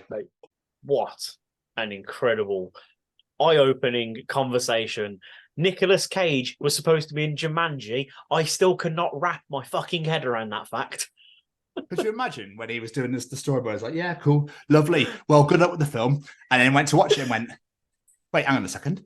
That's Robin Williams. Wait, I thought you said Brian. Where's Nick Cage?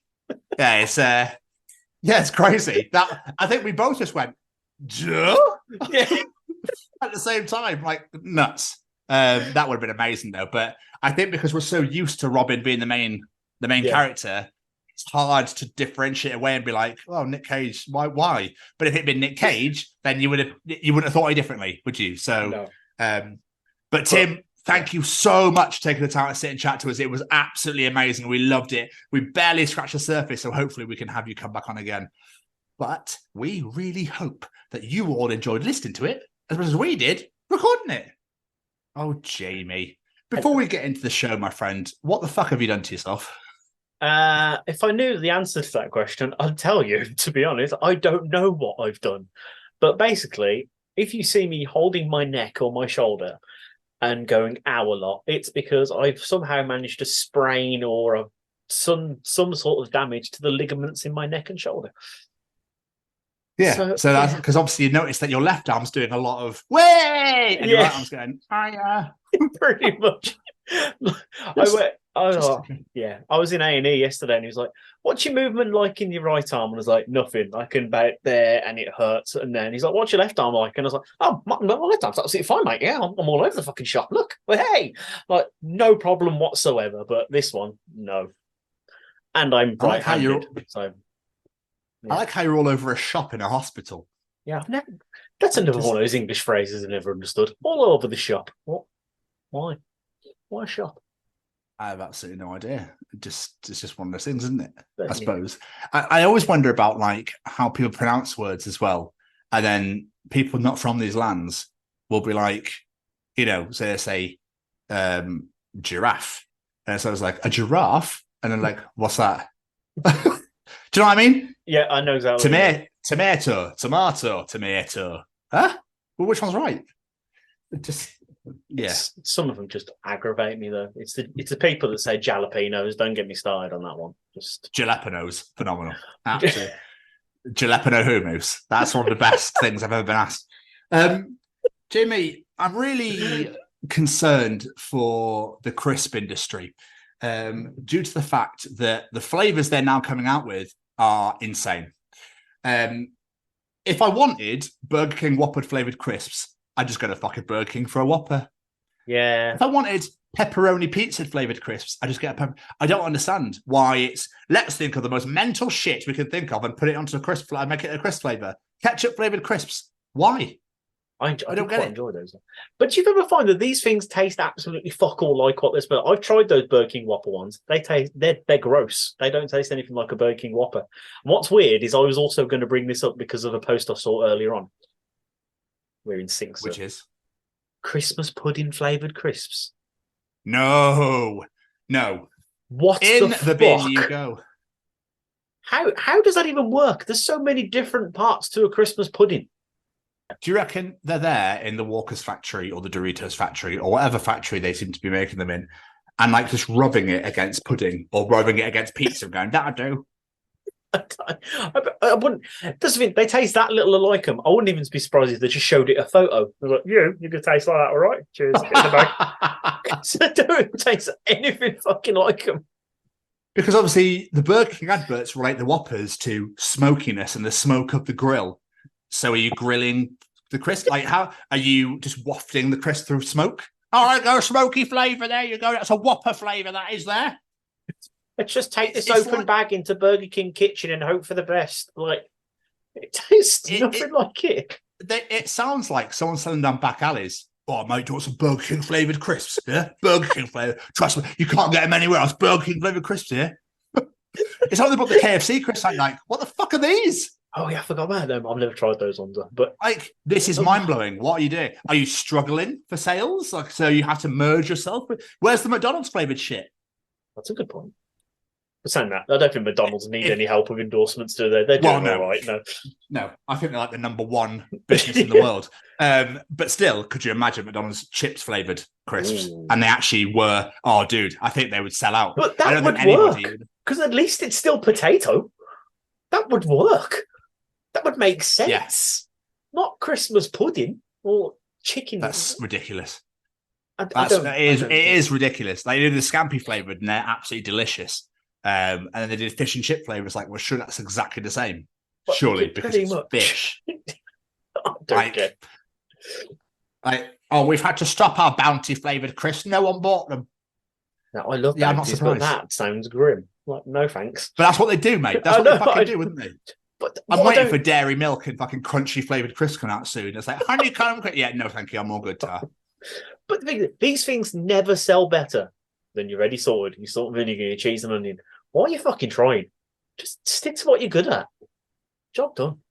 You're already selling hundreds. It don't matter. I wonder if they're going to start selling them by the store. Get your M&S flavoured Walker's crisps here. Get your Tesco flavoured crisps. Like, what? Well, we're really struggling for ideas. We don't know what else to do. Get your Primark flavoured crisp. Smells of desperation. Nom nom nom nom noms. Do you reckon like the M&S flavoured crisps will be like home range potato, like free range potato, and then your Tesco or your Aldi flavoured are like battery farmed potato, just like put on the ground and smash it into the crisp pack and go, there you go, I'm gonna fuck. I just think it's mental that they're like, I think they're really clutching at straws for crisp ideas. Let's put it that way. They are. Um, Yeah, I don't get it. I really don't get it either. Why? But moving on. Anyway. So I took Keris out. Me and Keris went out for her birthday on Sunday, right? Well, obviously, I'll get into the nitty gritty later. But we went into Specsavers because we went for dinner and I stupidly smeared grease all over my glasses. I couldn't fucking see it. Because I went to scratch my nose and it just went, whoop. And I was like, bollocks. Greasy glasses, hooray. I was like, I better go and spray them. Why is it? Why do we think it's okay to go into former places of work and go and start doing stuff and go, oh, sorry, I used to work here. Why is that a pass? Do you know what I mean? I walked in, just walked straight past the counter and went, oh, sorry, I used to work here. I started spraying my glasses. I was like, well, hang on a second. Why have I just done that? Surely I'd go, oh, yeah, I want to just clean my glasses. That's okay. But I just went, sorry, I used to work here. I want to try that at Sainsbury's. Next time I want some like ham or something, I'm just going to walk into Sainsbury's and Cheltenham and go, I'm just going to slice myself some meat. It's fine. I used to work here. Still work the same way, yeah? Medium slice of two. Sad. Crack on. I never get it. I never get why we always have to get that in with people that we never met when we worked there. It's so weird. Why do we do that as a nation? We always do it as cocky. Like, I even did it today at a place I actually work. Like I went into, because I wanted to ask a question to someone in A&E. So I went into A&E and went, can I just speak to someone and ask a quick, I work here, it's fine. I just want a quick question. I was like, who gives a fuck that I work here? Get in line. Like, there's 150 people here. It's all right, mate. You work downstairs in the basement where we don't care about you. We'll let you go in front of all these other people. Like, fuck's sake. I mean, Maud's dying. They've lost their legs. But, you know, you just want to ask about your neck. Yeah, you go. Yeah, you just want to ask about that confusing question on your fucking discharge paperwork. It's fine. Absolutely brilliant. Self-entitled bastards. The one thing that really blew up, first of all, why do we always have to do things in threes? I don't know why I always feel comfortable doing this in threes. I don't know why. It's weird. What do you mean?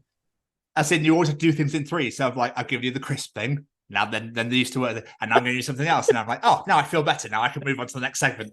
I feel like it's incomplete otherwise, or too much if we go to four.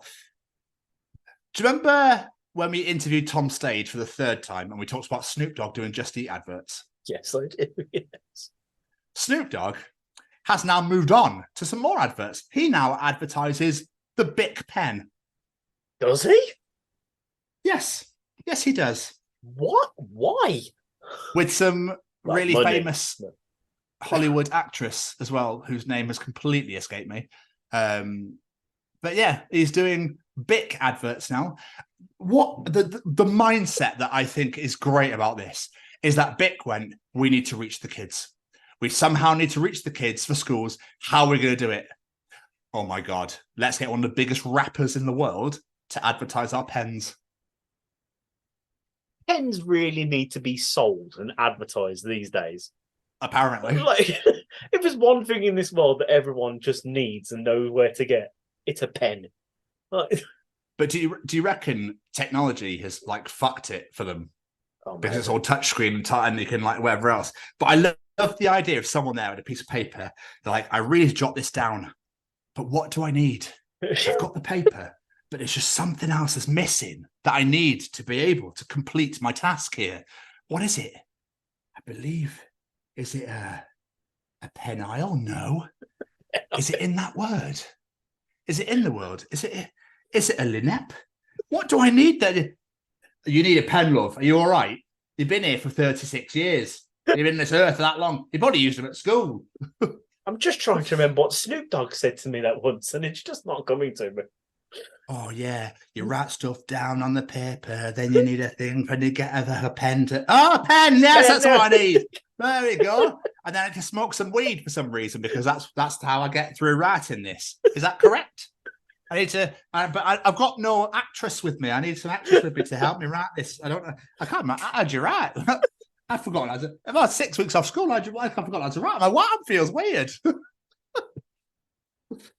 you remember at primary school when you got to use those weird red pen, but they wrote blue and they had a ball on the end? I don't know, it was elite level writing. Barrel pens, yeah.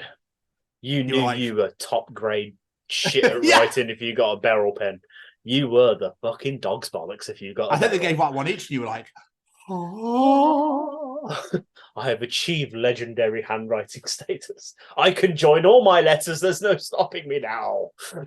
I also remember the pen with the 5 colors, and everybody's like, "Wow, I can write in green or in purple. That's so cool." And then you try to write on it, and it pop the fucking pen back up. You're like. half the colours wouldn't work. They'd be like, all right, Grandad, you want to use your pens for fuck's sake. What's wrong with you? Fucking boomers. With your pens with your 8 colours. I just change the text colour now. No, I wonder how technology is going to be in 20, 30 years' time. Oh, I can imagine. With probably robots walking around and shit. Did you see that McDonald's that's all AI generated in Texas? No. And there was a coffee shop in London that was just full of AI robots serving you and talking to you and stuff. Dude, fucking... I reckon 10, 20 years, Terminator beer. I saw they've opened an AI supermarket in Dublin Airport, I think it is, where literally you walk in and it weighs you or something, so it knows what you've taken. And then it charges you. Yeah, it's fucking weird how it works. It's cool that we're moving on and we're moving on in the world. What's really shit is that's someone's job. Yeah, exactly. I mean, exactly. That's jobs that are going. It's like robots are going to completely. Like, oh no, they won't. They won't take our jobs off us. Like my job can be done by AI. Do you know what I mean? Yours couldn't, but mine can.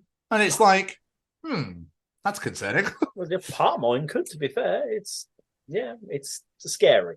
It's quite scary. Yeah, because then you're like, well, how the fuck are we going to make money? Like, and how are we going to live? And then it's just nuts. And then when all these systems go down and they go, how do we fix them? We're like, oh, you never tried to decide to fix them. You just replaced us. Fuck you. Yeah, it's we are old this week. It's like talking about the places need to use cash. It's like, I haven't used cash in ages, but then you think about it and you go, yeah, we really need to start using cash again because, like, if you, for example, do so, they can just freeze everything, and you're like, well, you're fucked now. Well, I mean, I don't like. But do you know what's really nuts? Do you know what's really, really, really, really crazy? Before you continue that thought, as a comedian that I love, called Steve Hughes, funny enough, who back in 2006 or he did a stand-up show in 2005 or 6 where he talked about how the fact they want to go cashless. That's nearly 20 years ago, and he was on about how we decided to send cash because the government want to literally get rid of cash completely, so they can freeze anything when they want to. True. Crazy, dude. Crazy. Anyway, should we get back to the ha-has and a bit? I did want to just mention something before we get cracking on with the show. I know it's going to be a 4th thing, so I'm sorry to throw you off here, but no, you're all good. You know, last week you decided to open the show talking about sticking a finger up your bum. Right. Okay, before we move on, where are you going with this? Well, I'm going. No, fuck, not with that arm. I'm not.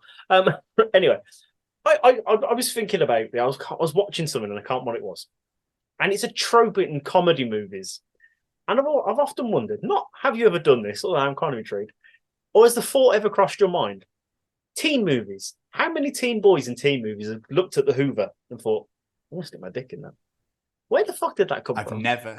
I've never ever once thought that would be a good idea ever in my life. No, nor me. I've never once in my life. You just know that would end very, very, very badly. And also, who looks at a Hoover and goes, I want that to suck me off? Precisely. Like, no, why? Think of all the bacteria, the dirt, and the I sound like John Richardson now. I get this. We are old, but like, you know, all the shit you hoover up, the spiders you hoover up. Do you want them biting the end of your cock to you?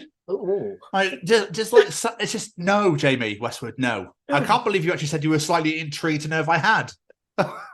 That's concerning. Well, not in the turn on my little. I'm thinking about that later, but just wait. It'd be left though. It'd be left to make it think like it's you, not me. But someone out there has got to have seen that in a film and gone, I know what I'm doing tonight. But 1,000,000%. Why? 1,000,000%. I'm pretty sure there was a news story about somebody going in with the Hoover stuck on their cock. Plus, with how big the Hoover nozzle is, your balls are going as well. So, like, do you really want that? That's a good point. Oh. Yeah. Do you really want that at the same time? I don't think you fucking do. No, I think Scary Movie might have a lot to answer for because I guarantee there's injuries there somewhere. I said, don't disturb you. I'm cleaning my room. How weird's this? I've never seen the first 2. I've watched the 3rd and 4th, which are not all right, but I've never seen the first 2. I don't know.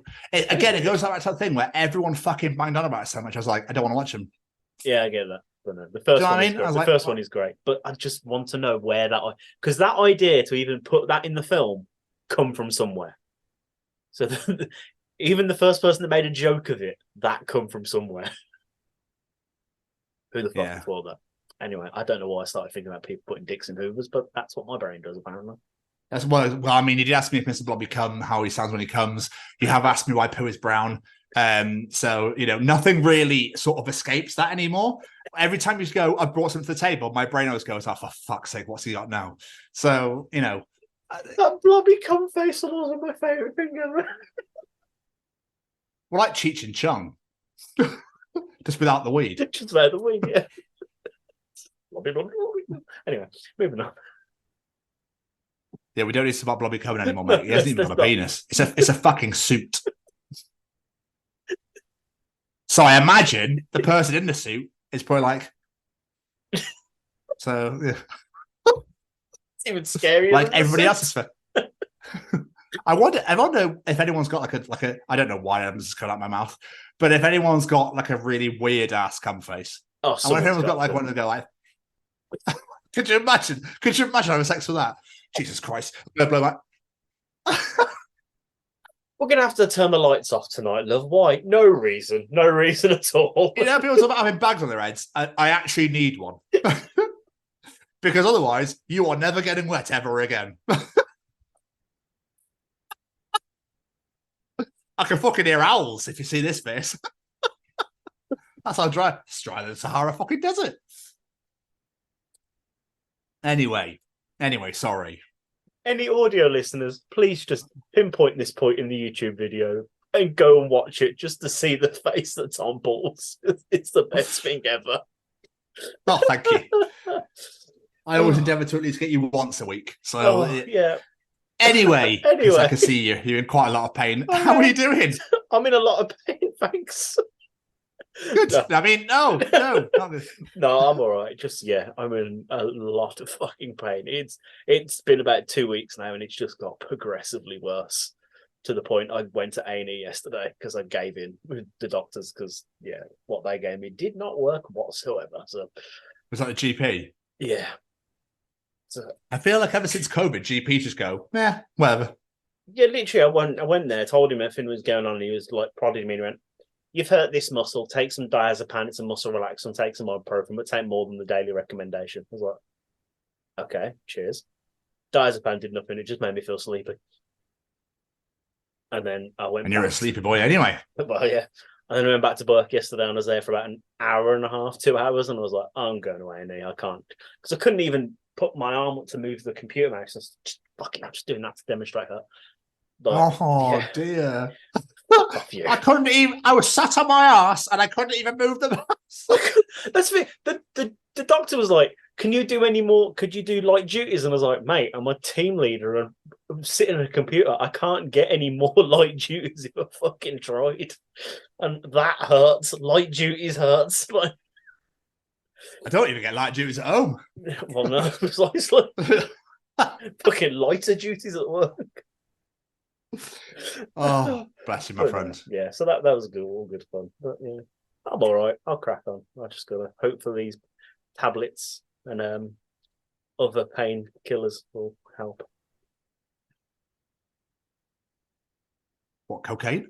No, I'd prefer it was cocaine.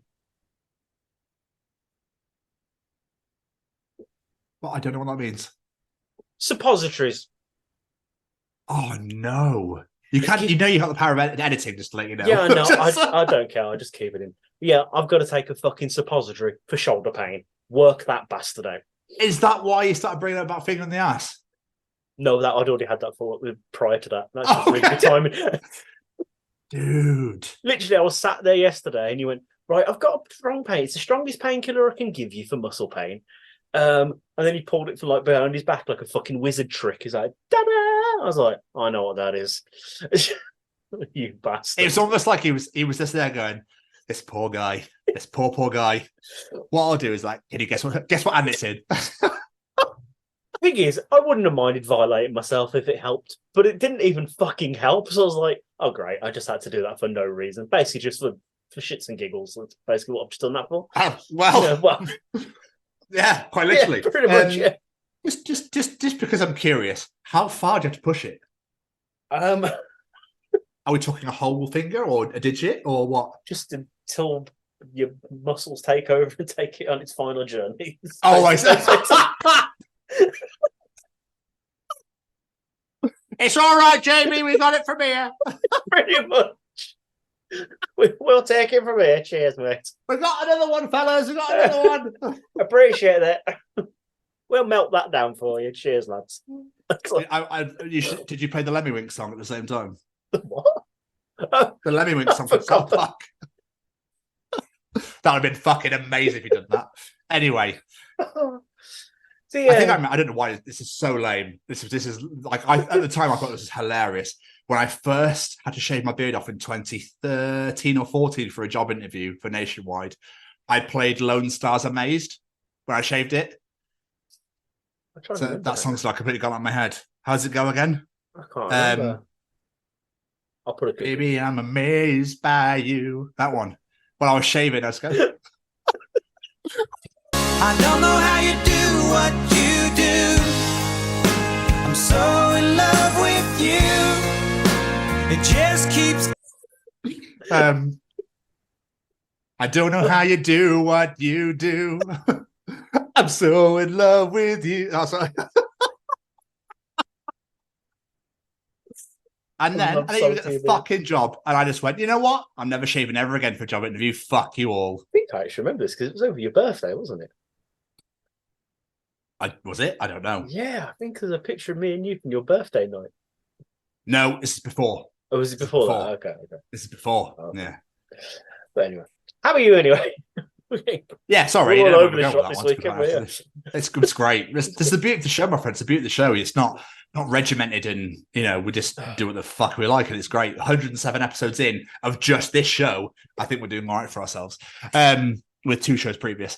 I'm fine. I'm fucking bollocks. I think because I've done the most I've ever done over a weekend and stuff for ages. My body went, what's going on? I didn't sit on my ass for 2-3 days like I always do. Because my job's sitting on my ass. This is sitting on my ass. So I don't really get to smell fresh air or breathe it in or see the sun. Monday night, I was like, oh my God, I'm wiped. But no, really good. I'm not in absolute agony. My muscles and my joints all work. So, good for fucking you. Thanks, mate. I really appreciate that. I just, really do appreciate it. So you have more teeth than me, so fuck. I was going to say, to be fair, after the pain you were in with your teeth, I think we're even. I know, but you had it way worse than I have, but still. I don't know what you're experiencing, so I can't tell you if it is or not. I just, I think I'd rather have shoulder and neck pain than I would having my teeth ripped out of my face. I would rather have this than teeth pain. So yeah, I'm in agony. So. But it needed doing. So it's just one of those things where you go, I can't really avoid this. Let's just get out of the way. Yeah. And what was, I think it was only about 30 minutes to 45 minutes. Felt like I was there for 5 days. Tell me where it is. I don't know. Tell me where it is now. Or I'm in Morty. I'll get your family. Please don't take the teeth. Take the teeth. It's fine. Anyway, other than absolutely destroying the right side of yourself, what have you been up to? Not a lot, to be honest, because I've not been at work because of this. So yeah, not a fat lot. I've been trying to not do anything. I went to go see the kids Monday, which was nice. Just spend a bit of time with those. What else have I done? We carved our Halloween pumpkins for this year the other day, which was a bit painful, but I did my best. So yeah, I know. We wanted to get them because I'm supposed to be working late. We weren't going to be able to do them, but I didn't foresee being back off of this. Mine wasn't really much carving anyway. I tried to do. Do you ever see the ones where they sort of scratch out a load of stuff so the light shines through instead of the holes? Does that make any sense whatsoever? I tried to do that. I don't think it worked, but I did a South Park character, but it didn't really work. But, who are you supposed to be doing? I did the coon. Oh, okay. You can sort of tell what it is, but yeah, it didn't work.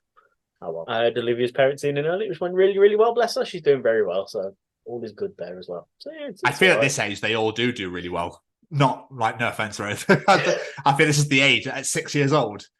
Unless they're telling the teacher to fuck off, I'm pretty sure they're all doing really well right now. So it's weird, isn't it? I've never. I don't know if it's just because my kids have always been doing well in school, or that is just the case that they turn around and go, yeah, they span in a circle today. They could write their name. It sort of looked like what they were trying to write. They're doing really well.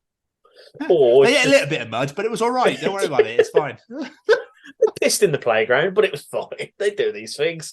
Yeah, it's fine. Yeah. I wonder what age it gets to where it's they actually go, oh yeah, so actually they're a bit disruptive about this. Their spelling was average. Do you know what I mean? Now with each age, we can tell your kid's actually a dumbass and he needs help. Yeah. I'm always curious about that. I'm never going to know because I'm never going to have children. But I just wonder what age it gets to where it's right, we take this shit seriously now. Oh, God, I've been drinking myself. We're not just colouring in anymore and playing with toys for an hour.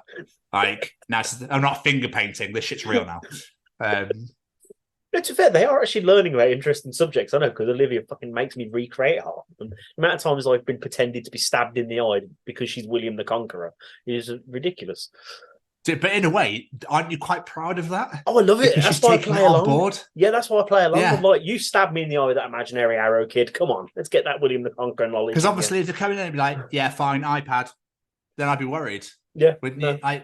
But it's a fight. Oh my God, it's the Battle of Normandy. It's the Battle of Hastings. And Henry VIII's killed his wife, the bastard. Like, this stuff like that. You're like, you're learning some shit. This is great. I was telling her the other day, I was like, just wait till you get to learn about the Tudors and the Egyptians. I'm so fucking excited for you. I love that shit. She was like, I don't know what you're on about, man. Like, none of this means anything to me. But, Brilliant. Yeah, it's all good fun. But no, it's been, considering the amount of pain I'm in, it's been all right.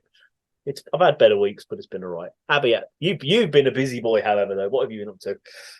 Well, I wouldn't say it's been like really busy, but busy than for me has been than normal, I'd definitely say. Left the house.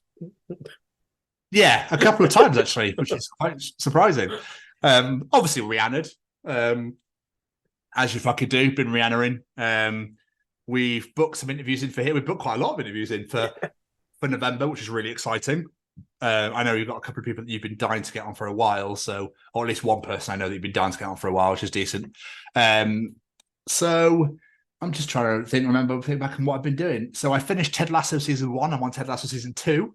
Just started that, fucking loving it, but we're taking it easy because we don't want to smash through and go, oh, never mind. Yeah. So let's watch a bit of Ted Lasso. Kara's watching that fucking bullshit Colleen Rooney Wag crap that no one cares about, and all they could talk about is private Instagram. That's all I can hear in my head, and it's like, shut up. I don't didn't care. even know she was relevant again. Oh, it's some court case about some pride. I don't know. I don't really give a shit. It's just footballers' wives. Who cares? There's some real bollocks going on in the world right now. Anyway, so that's been going on. Obviously, it was Saturday. Keris went, because her birthday was Sunday. She went out with her mates and her family and stuff on the Saturday. So I went to the rugby. I went to watch the first game of the new season. Edinburgh took on the Dragons at Newport, the Dragon Stadium, which is literally there. I walk out my front door and you can see it. It's amazing. Like, it's so crazy to walk home from a game and be home in 2 minutes. No traffic, no crowds. I was just like, oh, I'm home. Amazing. Anyway, back on with my life. Edinburgh won the game, which is amazing, but we didn't deserve it in any way, shape, or form. There were some very dodgy calls by the referee. So we were shit first half, great second half. It was great to see some Scotland internationals who played in the World Cup, so that was really cool to see them as well. Buzzing, got the win, a lot to work on. That's all that matters. My mate was really happy until the end because he's a massive Dragons fan, and like he was loving it. And we were losing from like the first minute to about the 65th, 70th minute, so 10 minutes ago, and then we beat them, and it was amazing. But what's really nice, right, is I was literally surrounded by Dragons fans. I think there was only about 3 or 4 Edinburgh fans there, and I was one of them. And after we won, there's a guy behind me who patted me on the shoulder and shook my hand. Was like, "Great game, mate." And I was like, "Well, thank you." Yeah, I know. That's why I love rugby fans, because they were like, "Oh, you bastard! Can't believe it!" But great game, really enjoyed it. We were screwed, but never mind. But you think back to last week, and we had that conversation during Callum Treachings about how people get so fucking angry about sports. That's what it should be like. Just like, yeah, great game, fair play. Yeah, it was wonderful. Like it. Obviously, I watched the Rugby World Cup, so I watched New Zealand batter Argentina, and I watched the English go out, which, so this is going to pain me a lot to say this. England were fucking fantastic in that semi-final, and they deserved to go through, but they lost. So I'm really happy that they lost, but they didn't deserve to lose, in my opinion. So just the smugness and arrogance of England fans, I can't stand. See the pain on your face as you were saying that. It was beautiful. I feel so dirty. I almost wanted to reach my hand through and check your temperature. Are you okay? Anyway, so it was Keris's birthday on Sunday. Yes. And thanks to yourself as well, helping me out, I made her a beautiful little video, which she shared online for her present, which obviously I'm taking her to the Moulin Rouge in the West End in December, which she absolutely squealed and got so excited about, which is really nice. We went to Penarth Pier. Penarth is like the rich end of Cardiff. My God, you can fucking tell as well. What was lush, because it's really hilly, we walked around a lot, and this old lady stopped, and Keris went, "Oh, thank you so much." She went, "Oh, no, love." She goes, "I'm knackered." She went, "I've got a hill to go yet. I'm at least stop at least 5 times before I even get there." And she was so lovely. And I was like, "Oh, yeah." And I was like, "John," and she goes, "Oh no, look, I'm fine. I'll be fine." And it's like, but I just love the fact that Keris was so soft for us. She's like, "Oh no, love, I'm shattered." I'm not polite. I'm tired. But fuck me, some of the hills were like that. Yeah. You're just like, oh shit. We went for a lovely meal at a place called The Deck, which is on the docks. Stunning, absolutely stunning. The food was magnifique as well. And then we walked back, which is where I stopped at the Specsavers, and that thing happened. And then we came back, and then we went to her sister's for like cake and to see her nephews and like celebrate. And I had her brother-in-law made peanut butter and avocado chicken curry. Oh my God, Jamie. Mind blown. It was fucking gorgeous. That does have you written all over it, yeah. Oh, the peanut butter was, I just wanted to like smash it. I just wanted to get the whole pan and just like pour it into my face. It was delicious. Sang happy birthday, of course. Came back and then watched the NFL, and the Steelers won. And I was like, what is going on? So it's not my birthday, it's ours. I know. And they played the Rams, which are her team, because she used to go to LA a lot. So I was a bit like,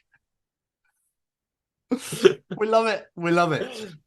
Happy birthday to you. But I want to give a massive, massive shout out to former guest Mark Gibson from Lost Alone, because he was an absolute genuine hero and got us guest list tickets to McFly on the Monday night in Bristol. Because obviously Lost Alone supporting McFly. Yes. Fucking what a night. You're in for a treat, mate, next week. I'm excited. They were amazing. I've never seen McFly in my life. And I knew 4 songs out of the 18 they played, or however many it was. But Jesus Christ, insane. From start to finish, I was like, this is incredible. Sometimes you don't need to know all the songs by a band they do. If they just put on a show and you just fucking love it, who cares? You'd love their latest album. It's so 80s rock. It's unreal. Oh, I need to listen to it. You would love it. I think it's called Power of something. Power Trip. It's what the tour's called. Yeah. But everything I listened to, I was like, Jamie would be like creaming over this right now.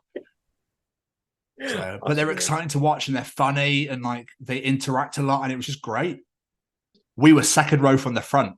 It was great. Tom Fletcher was like there. She had the time of her life. She loved it. And what was really fucking cool, right?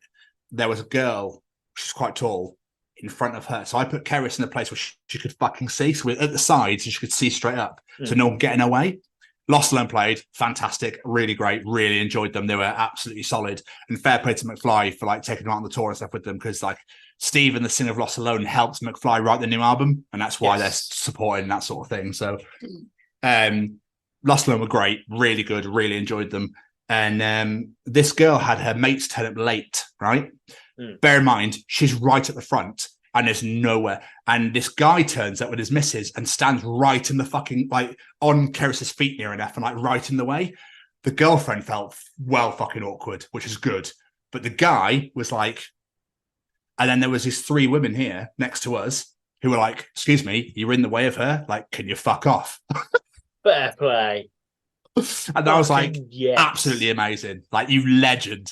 And they basically made them feel so awkward they fucked off. It was great. Yes. Yeah, I was so proud. I mean, there's obviously going to be a moment where people get like, why didn't you say anything? It's like, because they fucking beat me to it. So, you know, that literally, I was literally like, well, thank you very much. I really appreciate that. You shouldn't do it anyway. It's basic gig etiquette. Don't stand in front of people if they definitely are not going to be able to see. And if you want to be at the front, get there on fucking time. Exactly. Get there before it opens. Don't turn up when the fucking main band's about to come on and try and get in the way of everyone. No, piss off. Yeah, no, fucking hate. I was really conscious, right? Because obviously I'm a giant. So I was like, right, I need to make sure that I'm not in it. So I spoke to the girls this side of me and the girls this side of me and went, can you see? Because I'm not going to move. It's like, I will dance a little bit, but I will stand as still as I can to make sure that you can. And they literally were like over my shoulders. So, and I was like, if I get in your way, let me know and I will move. So, I always feel really, I feel really conscious that I'm like, I realize I'm right in the way here. So, but no, it was great. They were fucking super. I'm not going to tell you anything, obviously. No, please don't. No. But they were absolutely unbelievable. I'm looking forward to it. I'm really looking forward to it.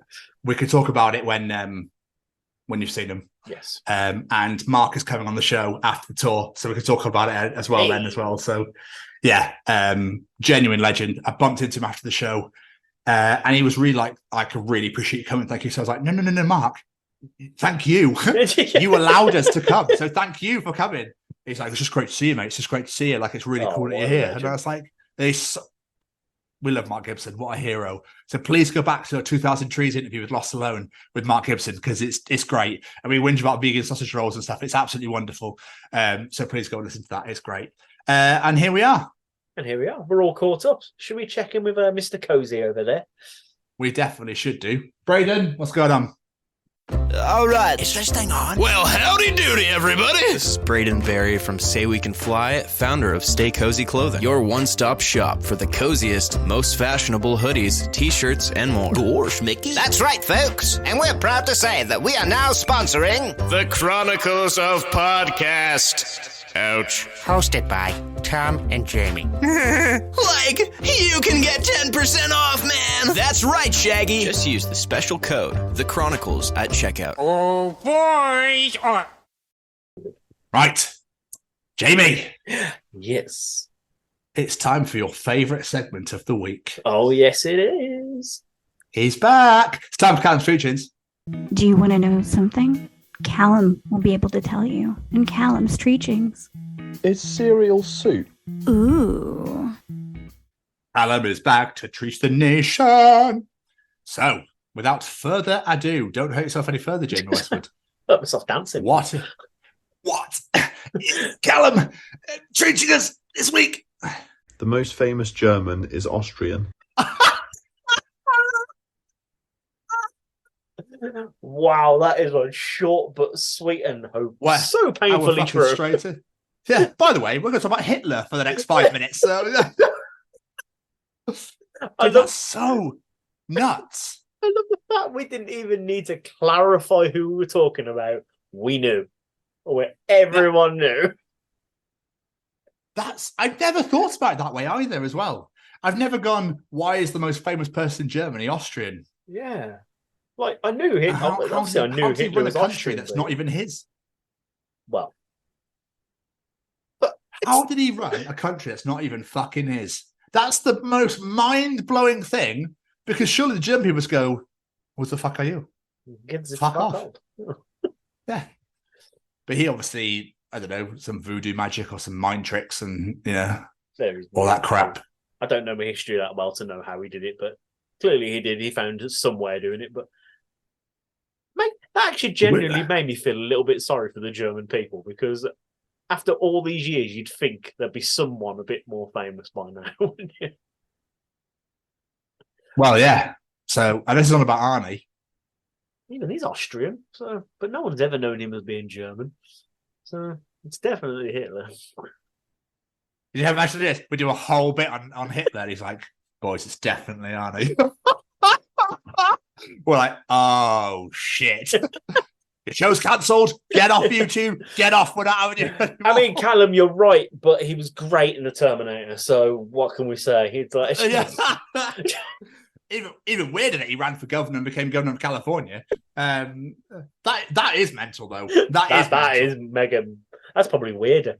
But then Americans are so far gone. I mean, they had a fucking reality TV star as a president. Well, so that's a good point. But no, they've got someone who's practically documentary running, so there we fucking go. God knows. But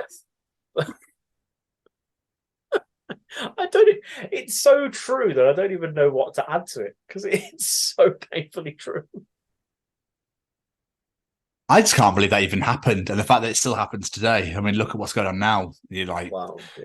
Just insane. I don't really want to elaborate on it too much, because I don't want to put my foot in any of it or even celebrate it, or what I mean, because it's definitely not celebrating it. No, but that is. a lot. Germany's a big ass fucking country as well. Germany's amazing. I love that country. I used to live there for fuck's sake. A lot has come out of Germany. So the fact that he's still the most famous person to ever come out of there, and he's not even from there, he's a little bit weird. We should definitely move on. Yeah, let's do that. Yes. I was going to say Rammstein, but now even Till Lindeman's turned into a dick, so I can't even celebrate him either. So there we are. Let's keep going. Oh, what's he done? He's fucking mad sexual predator, apparently. Oh, they all are these days. Yeah, pretty much. Absolutely insane. My brother texted me yesterday. He's like, I'm loving this song by Issues. And I was like, I don't think the Issues are together anymore because the lead singer was a sexual predator and he groomed people. And he did. And I was like, for fuck's sake.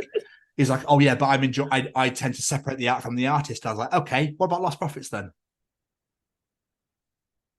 And he went, oh, well, I'm not really a big fan of them. And I was like, yeah, well, Yeah, it's what suits people at the time, isn't it? It's just such a shame. It's just such a shame that there's so talented motherfuckers out there that then go, amazing, I'm famous now, I can have whatever I want. No, you cannot. What? Don't be a prick about it. Just continue being successful and making absolutely fucking wonderful music. Because why would you then think, oh my God, I'm famous now, I can have all the ass I want? No, you cannot. No, you fucking cannot. Why don't you grow up a little bit? Anyway, let's move on, shall we? Sorry, a bit of a rant came out of me then. It was a bit odd. What else is Callum teaching us this week? The billionaires who are trying to live forever are probably the least likely people that you'd want to do so. Yeah. Well, that is very fucking true as well, yes. 15 million, 1,000 trillion %. Do you reckon that's why they're trying to create AI so quickly so they can, they'd look at Futurama and go, we could be a head in a jar. Oh, God, could you imagine? And then have massive robot bodies. Problem is, though, as well, the reason it's those people is because, unfortunately, in this world, you have to be an absolute twat to be successful. So they're the only ones that can afford to do it because they are the biggest douchebags. Oh, God. And is Mr. Beast a douchebag? I don't really know anything about this dude. I just know he was on YouTube and now he owns an island and I think he sells chocolate. I don't know anything about this dude. No, I'm not entirely sure about him either. But remember Luke, my friend from Specsavers, he loves him. And he's giving people all this money and stuff like that. And I know there's a guy on Instagram called Bond Gives where people donate to him and he gives the money to the homeless people in New York, which is really fucking cool. Really sweet. He posts their story. So he'll interview them in the street. These homeless people are like, oh, I'm trying this, I'm trying to do that. And then he'll post a story and a link going, this is what, let's get him to his goal. Let's fund him and get him off the street sort of thing. It's really fucking cool. That is amazing. It's called Bond Gives on Instagram. There's some amazing stories. More people like that being known and being successful and out there in the world instead of dickheads like fucking Trump and whoever else names aren't coming to my head. And Sunak and twats that, because the UK is just Tory run, it's corrupt as fuck. No one cares here. Well, no. I fucking hate living here, but there we are. That's a whole other kettle of fish. But yeah, I reckon there's going to be a whole billionaire race of AI super robots that are going to try and take over the world, and then they're all going to fail. And then we'll be able to watch them crash and burn and be like, hooray, no more corruption. Woo! That'd be great. But we need a revolution, man. We need to do what France do and just fucking start taking over. Yeah, pretty much. Plus, if they're all AI, we could just go turn it off. Well, how many of them is there? And how many, that's the 1%, and there's 99% of us. Well, that's much bigger odds to me. That is the one thing I've never understood.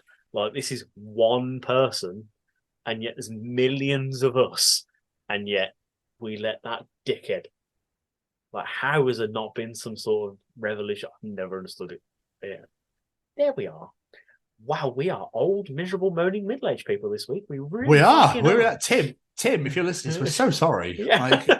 We're supposed to do you justice by giving you a really wonderful show to come after your interview, and yet here we are moaning and whinging about everything. Fucking hell, my teeth have come out, your shoulders fucked, what's going on? We're the government. I wish I had more money to keep myself warm. Anyway, and finally, Jamie, what else is Callum teaching us this week? No one prepares you for the fact that you have to think what you want for dinner for the rest of your life. Oh, it's the most infuriating fucking thing ever. What's really annoying as well is Me and Keris got stuck. We're so stuck with eating the same shit every fucking week. She go, oh, we'll have pasta bake tonight. So every time we've eaten lunch, we always have this. We had the same breakfast: sausage, poached eggs, and beans on toast every morning because it's good for you and that sort of shit. And she goes, cool. What do you want for dinner later? I don't fucking know because I've just eaten and I'm not hungry. And then it gets to dinner time and I go, she goes, what do you want? I'm like, should we have pasta bake? So we have pasta bake like 3 times a week, a roast dinner every week, and then maybe a lasagna, and then maybe like a kid's tea. There's no, and then enchiladas once a month and fajitas once a month, and then there's no like. It's so weird. We go shopping, go, should we get something different? Yeah, absolutely. Then we get the same food shop every time. That's exactly what we fell into. What we've started doing every now and again is, like Hello Fresh, those sort of things.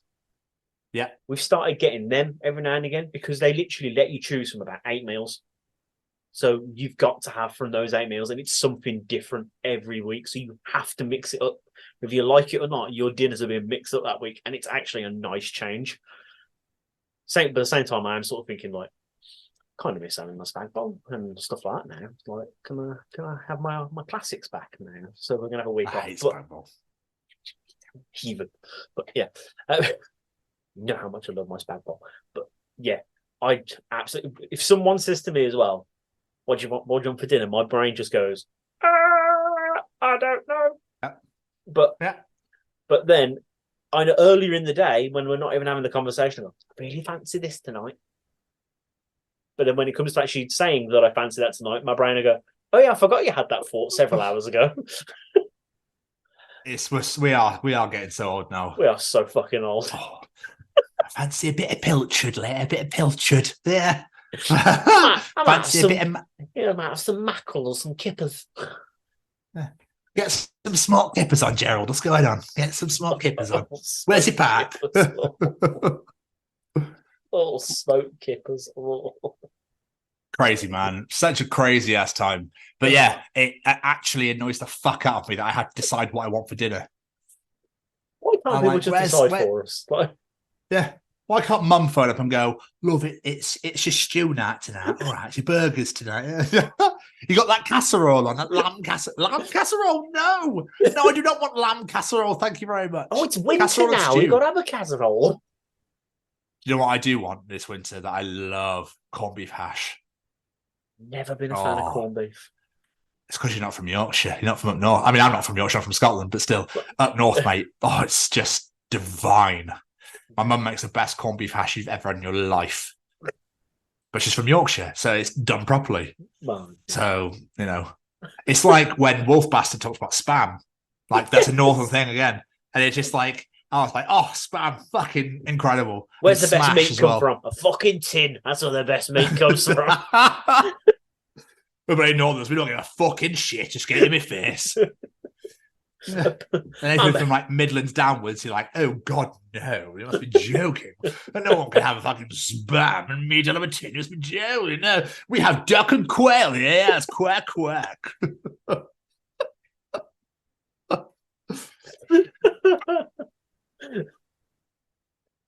Give the quails eggs, Gerald.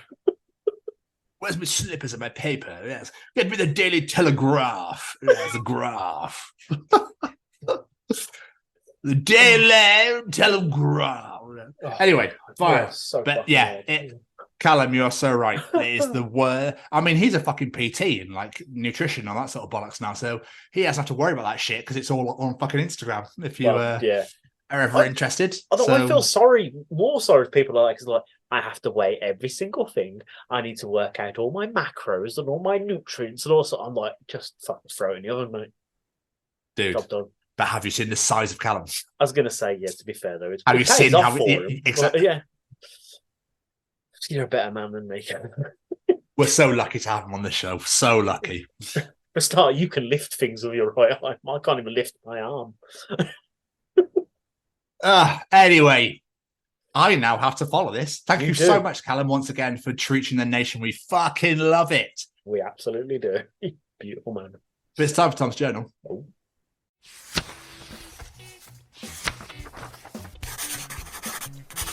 And welcome to another edition of Tom's Journal.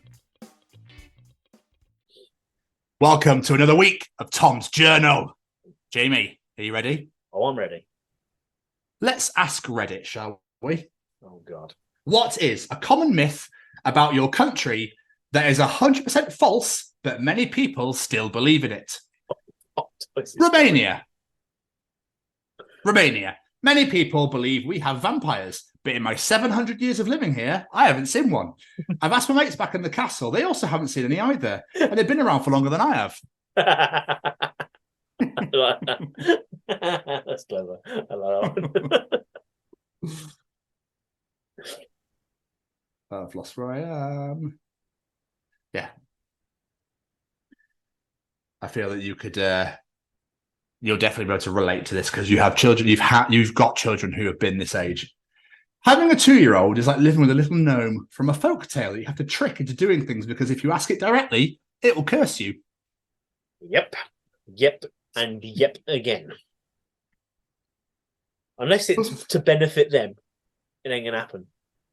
Saying that, it's also like grown women, so same thing.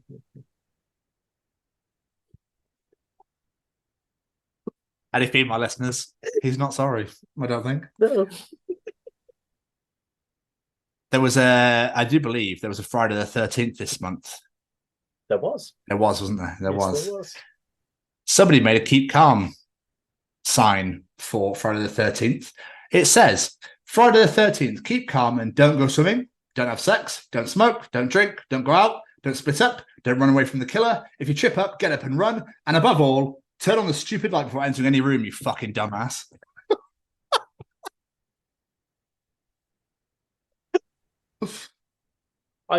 I love horror films. I love my slasher films, but at the same time, sometimes you're like, wow, these tropes are the same in every fucking one. But it wouldn't be the same without them. Yeah. What was that noise?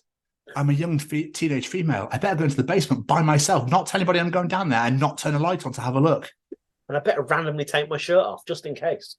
And I'll take a torch, but the batteries are running out, but I won't change them. There's no point. I've There's got a killer time. downstairs. I know where I'll go. Upstairs. But there's no exit.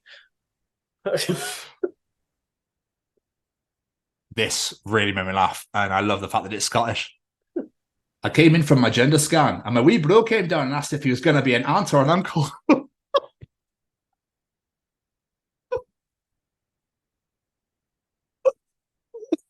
Oh, so good.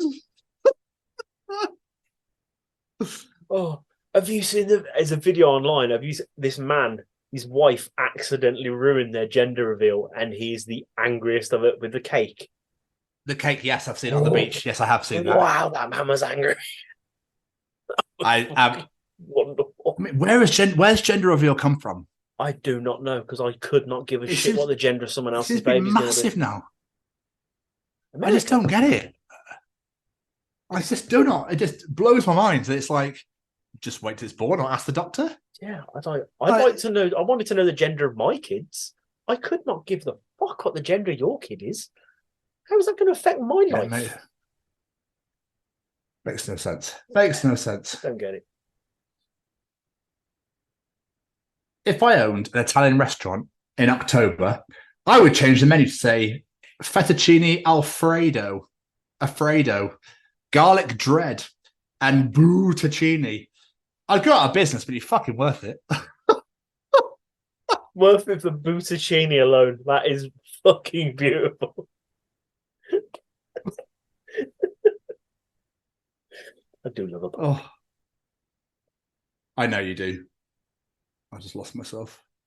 Fuck's sake.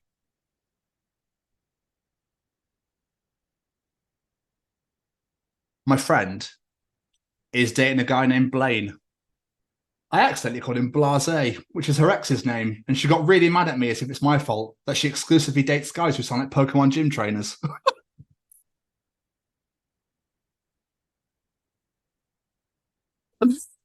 Oh.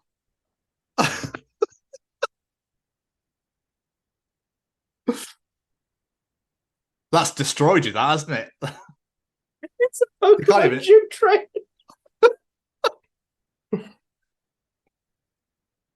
That's one of the names as well, where I was like, I don't understand why you'd look at a baby and go, Blaine. Where'd that name come I think the name was Blaze, the other one, but it looked like it was spelled Blase. But there we are. Just a little factoid so you know how I love I know how much I love Robin Williams. And how much I love my little Robin Williams factoids. I've got another factoid for you. This is not funny, this is genuine. And this makes me, when you feel that you can't love somebody more than you already do, and then you go, fucking, I love you even more now. This genuinely happened. Did you know, during the restaurant scene, when Mrs. Doubtfire's teeth fell into the wine glass, the cast had no idea Robin Williams was going to do that. And their reactions on film were genuine, mirroring the shock of the crew. I did not know that. That's amazing. I'm going to send you the photo to put up. Please do. Because that is superb. That's a fair play. That's amazing. But it also just really breaks my heart because obviously he's not here anymore. And it just makes me really sad. But it's just moments like that where you're like, he's been gone nearly 10 years now. He's been gone 9 years, hasn't he? 2014 he died. And it's just like, the fact that he's still bringing joy to the world now is absolutely... And he'll still bring joy to the world in 20, 30, 40 years. It's a little bit emotional. I doubt you've seen it, but on Disney Plus, they've just released like 100 Years of Disney special. And Genie's in it. And they used an outtake scene to get the audio from it. So there's like unheard Robin Williams in it. It's only like a line. It's only like 5 words or something. But they use like outtake footage from the Genie recordings to make it. It's beautiful. It's in his documentary, the Genie stuff. So I don't know if you've seen his documentary. If I can send it to you, I've paid for it. So if I can send it to you, I will. It's fucking great. Yeah, you told me about it before. It's like over 2 hours, but it does not feel like 2 hours. It feels like it's 30 minutes. But you're like, it's over already. And then you realise that 2 hours have gone by. It's just wonderful. I love that man so much. God, it's pathetic when someone says their childhood was ruined by a remake or a reboot. My childhood was ruined by my parents like God intended.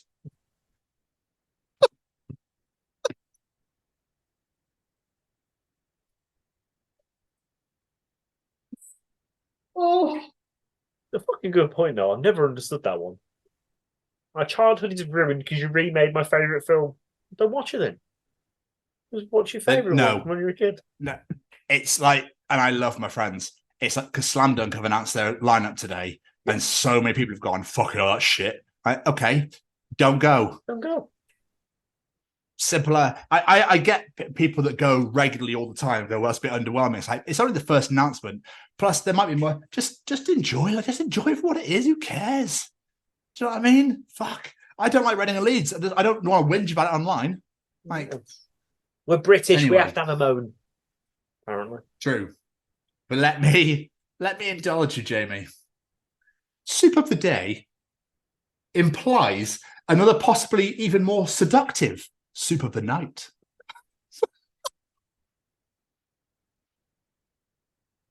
Okay. If anyone's listening to this and you're a restaurant owner, you need to do this. A soup of the day, a boring, bland, fucking leek and potato or some shit.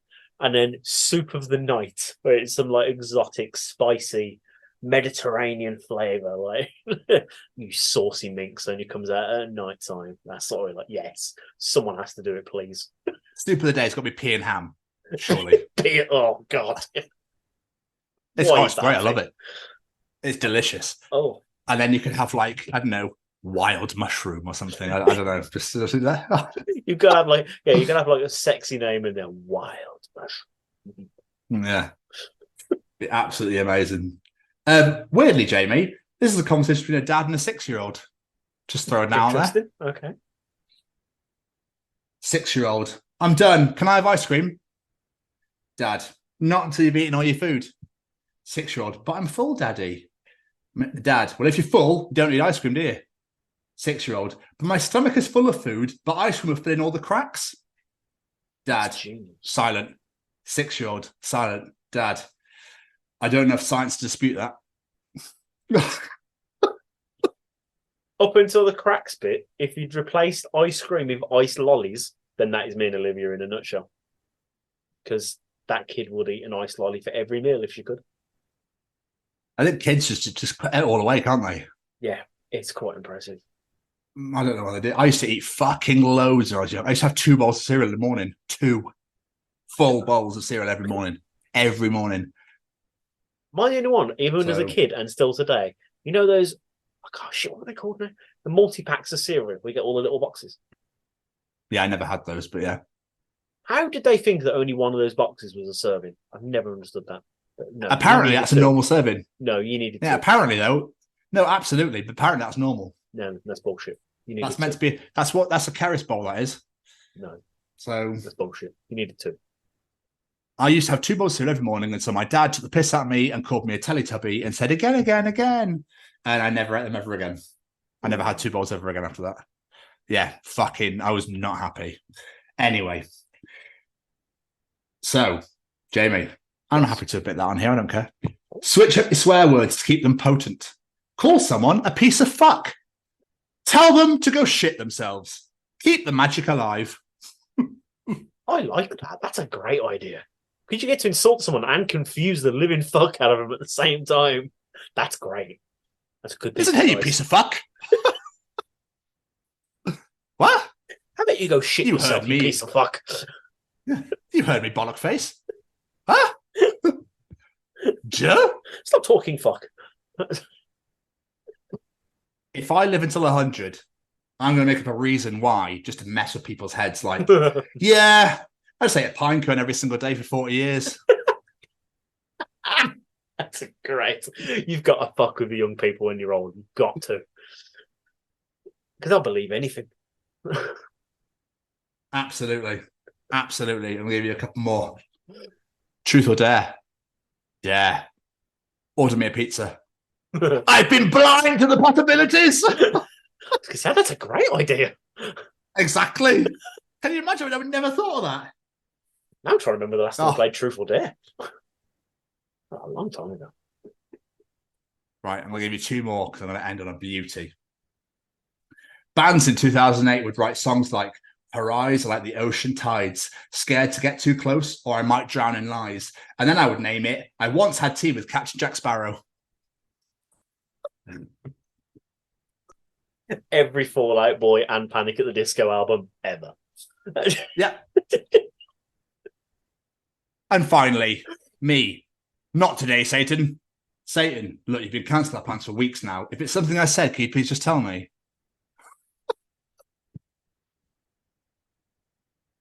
The stupid entry was saved for the last this week. I love it. Because that was another edition of Tom's Journal. Fucking brilliant. It's about getting into schools and talking to young people because, you know, I know that people can change. And it's about talking to people and getting them to understand and perhaps step back from violence and prejudice and whatever. And we just need to work together and keep on the good fight there. Absolutely. Hey there, guys. We are ecstatically happy to announce that we are associated with the Sophie Lancaster Foundation.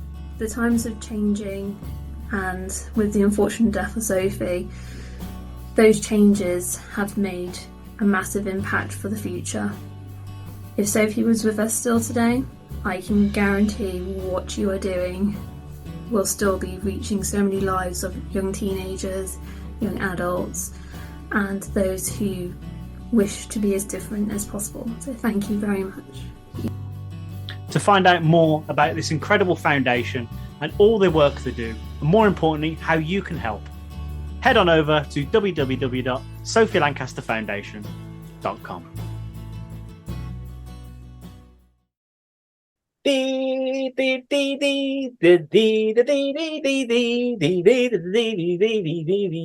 Mr. Stevens. What is that? I don't know. I'm going to fuck that up. Jamie,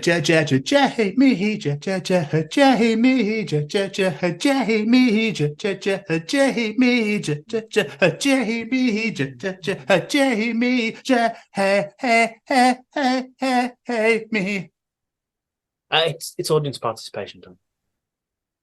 Let's participate, bitch. Ladies and gentlemen, it's time to participate in Jamie's Participation Challenge. This week, I said, inspired by Blink-182 currently touring and celebrating Mr. Stevens travelling to Barcelona to see them. This week, we are asking you to use your imagination and take a look at this photo from American Pie and tell us, what are Blink-182 looking at in this photo? What say you, Mr. Stevens? Do you have anything for this? I thought this was quite a random one to pick up on here. I never actually thought of it myself. I was just like, oh, there's a photo of Blink-182 looking at the computer screen. My brain's not working. I'm just going to say Donald Trump talking absolute garbage as president. Maybe it's just Donald Trump as president, period. Really? Yeah, it's like watching the news that he got elected. Huh? No, I didn't really think of anything for this one. I do this every week. I post it and then I don't think of anything myself. Yeah, I always wait for everybody else's answers and then go, "That's great." We've got some great answers this week. First off, we've got Ben Garber, our friend from Absolute Bedlam Podcast, who says, I think they're looking at my internet search history. I want to know what you've been up to. Alan Carr, he's been going back to the old school world of the internet and says, I think they're looking at Goatsy Dot, which I don't know if you remember was one of those really old internet shock sites like rotten.com, one of those sort of websites. Yeah. Never heard of it. I don't think they exist anymore. Tony Gaskin, being the legend he is, I think they're looking at the poster for the Chronicles of Podcast Live 2. 22nd of November, baby. Graham Arnold. There's always one, isn't there, Mr. Arnold? Well, he has two, actually. He says, I think they're looking at that video of a turtle humping a shoe. One that makes the noises like Owen Wilson. Have you seen that video? No, I can't say I have, Jamie. I can't say I go looking for that sort of thing. No, it's literally just a turtle humping a shoe and just goes, wah, wah. It's fucking weird. And, of course, he had to say it, didn't he? Mr. Arnold also says, they're clearly watching Two Girls, One Cup. That's sort of a really good answer. Oh, go on. Are they looking at Kazaa and LimeWire and wondering how Blink-182 did a song with Green Day, Panic at the Disco, Fall Out Boy, Slipknot, Trivium, Disturbed? And the song was called Never Stop, Never Changing. And it turns out it's just some anal sex. But you might have just given me my favourite answer.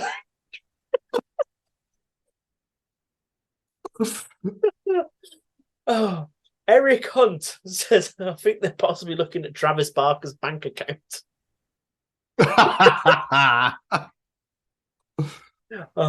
Chrissy Sweeney Fitzgerald, she's going back in time as well and says, I reckon they're looking at steakandcheese.com, which is another one of those gross websites where I believe Blue Waffle originated from. Oh.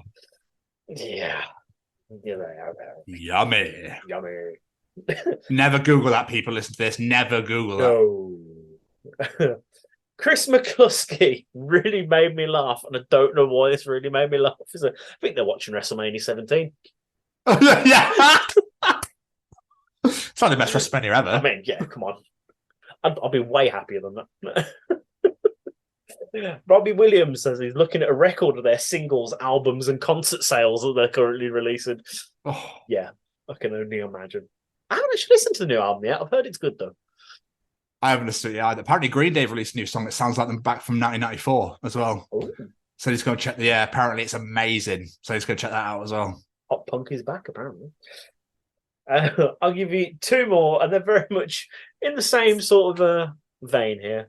First, we've got former guest PR Brown aiming at Tom DeLonge. Are they looking at the fact that the proof that the world is round?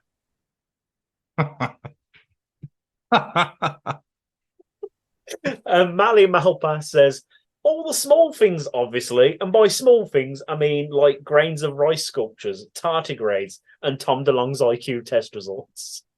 Fuck's sake. I wasn't expecting this to turn into a bitching fest about Tom DeLonge, but here we go. We're going to go with it. Fine. Oh, I enjoyed that one this week. I enjoyed it very much. Oh, we love it. We love when everybody gets involved. So thank you so much to everyone who did participate in Jamie's challenge on a weekly basis. The answers are always glorious. It means so much that everyone gets involved every single time.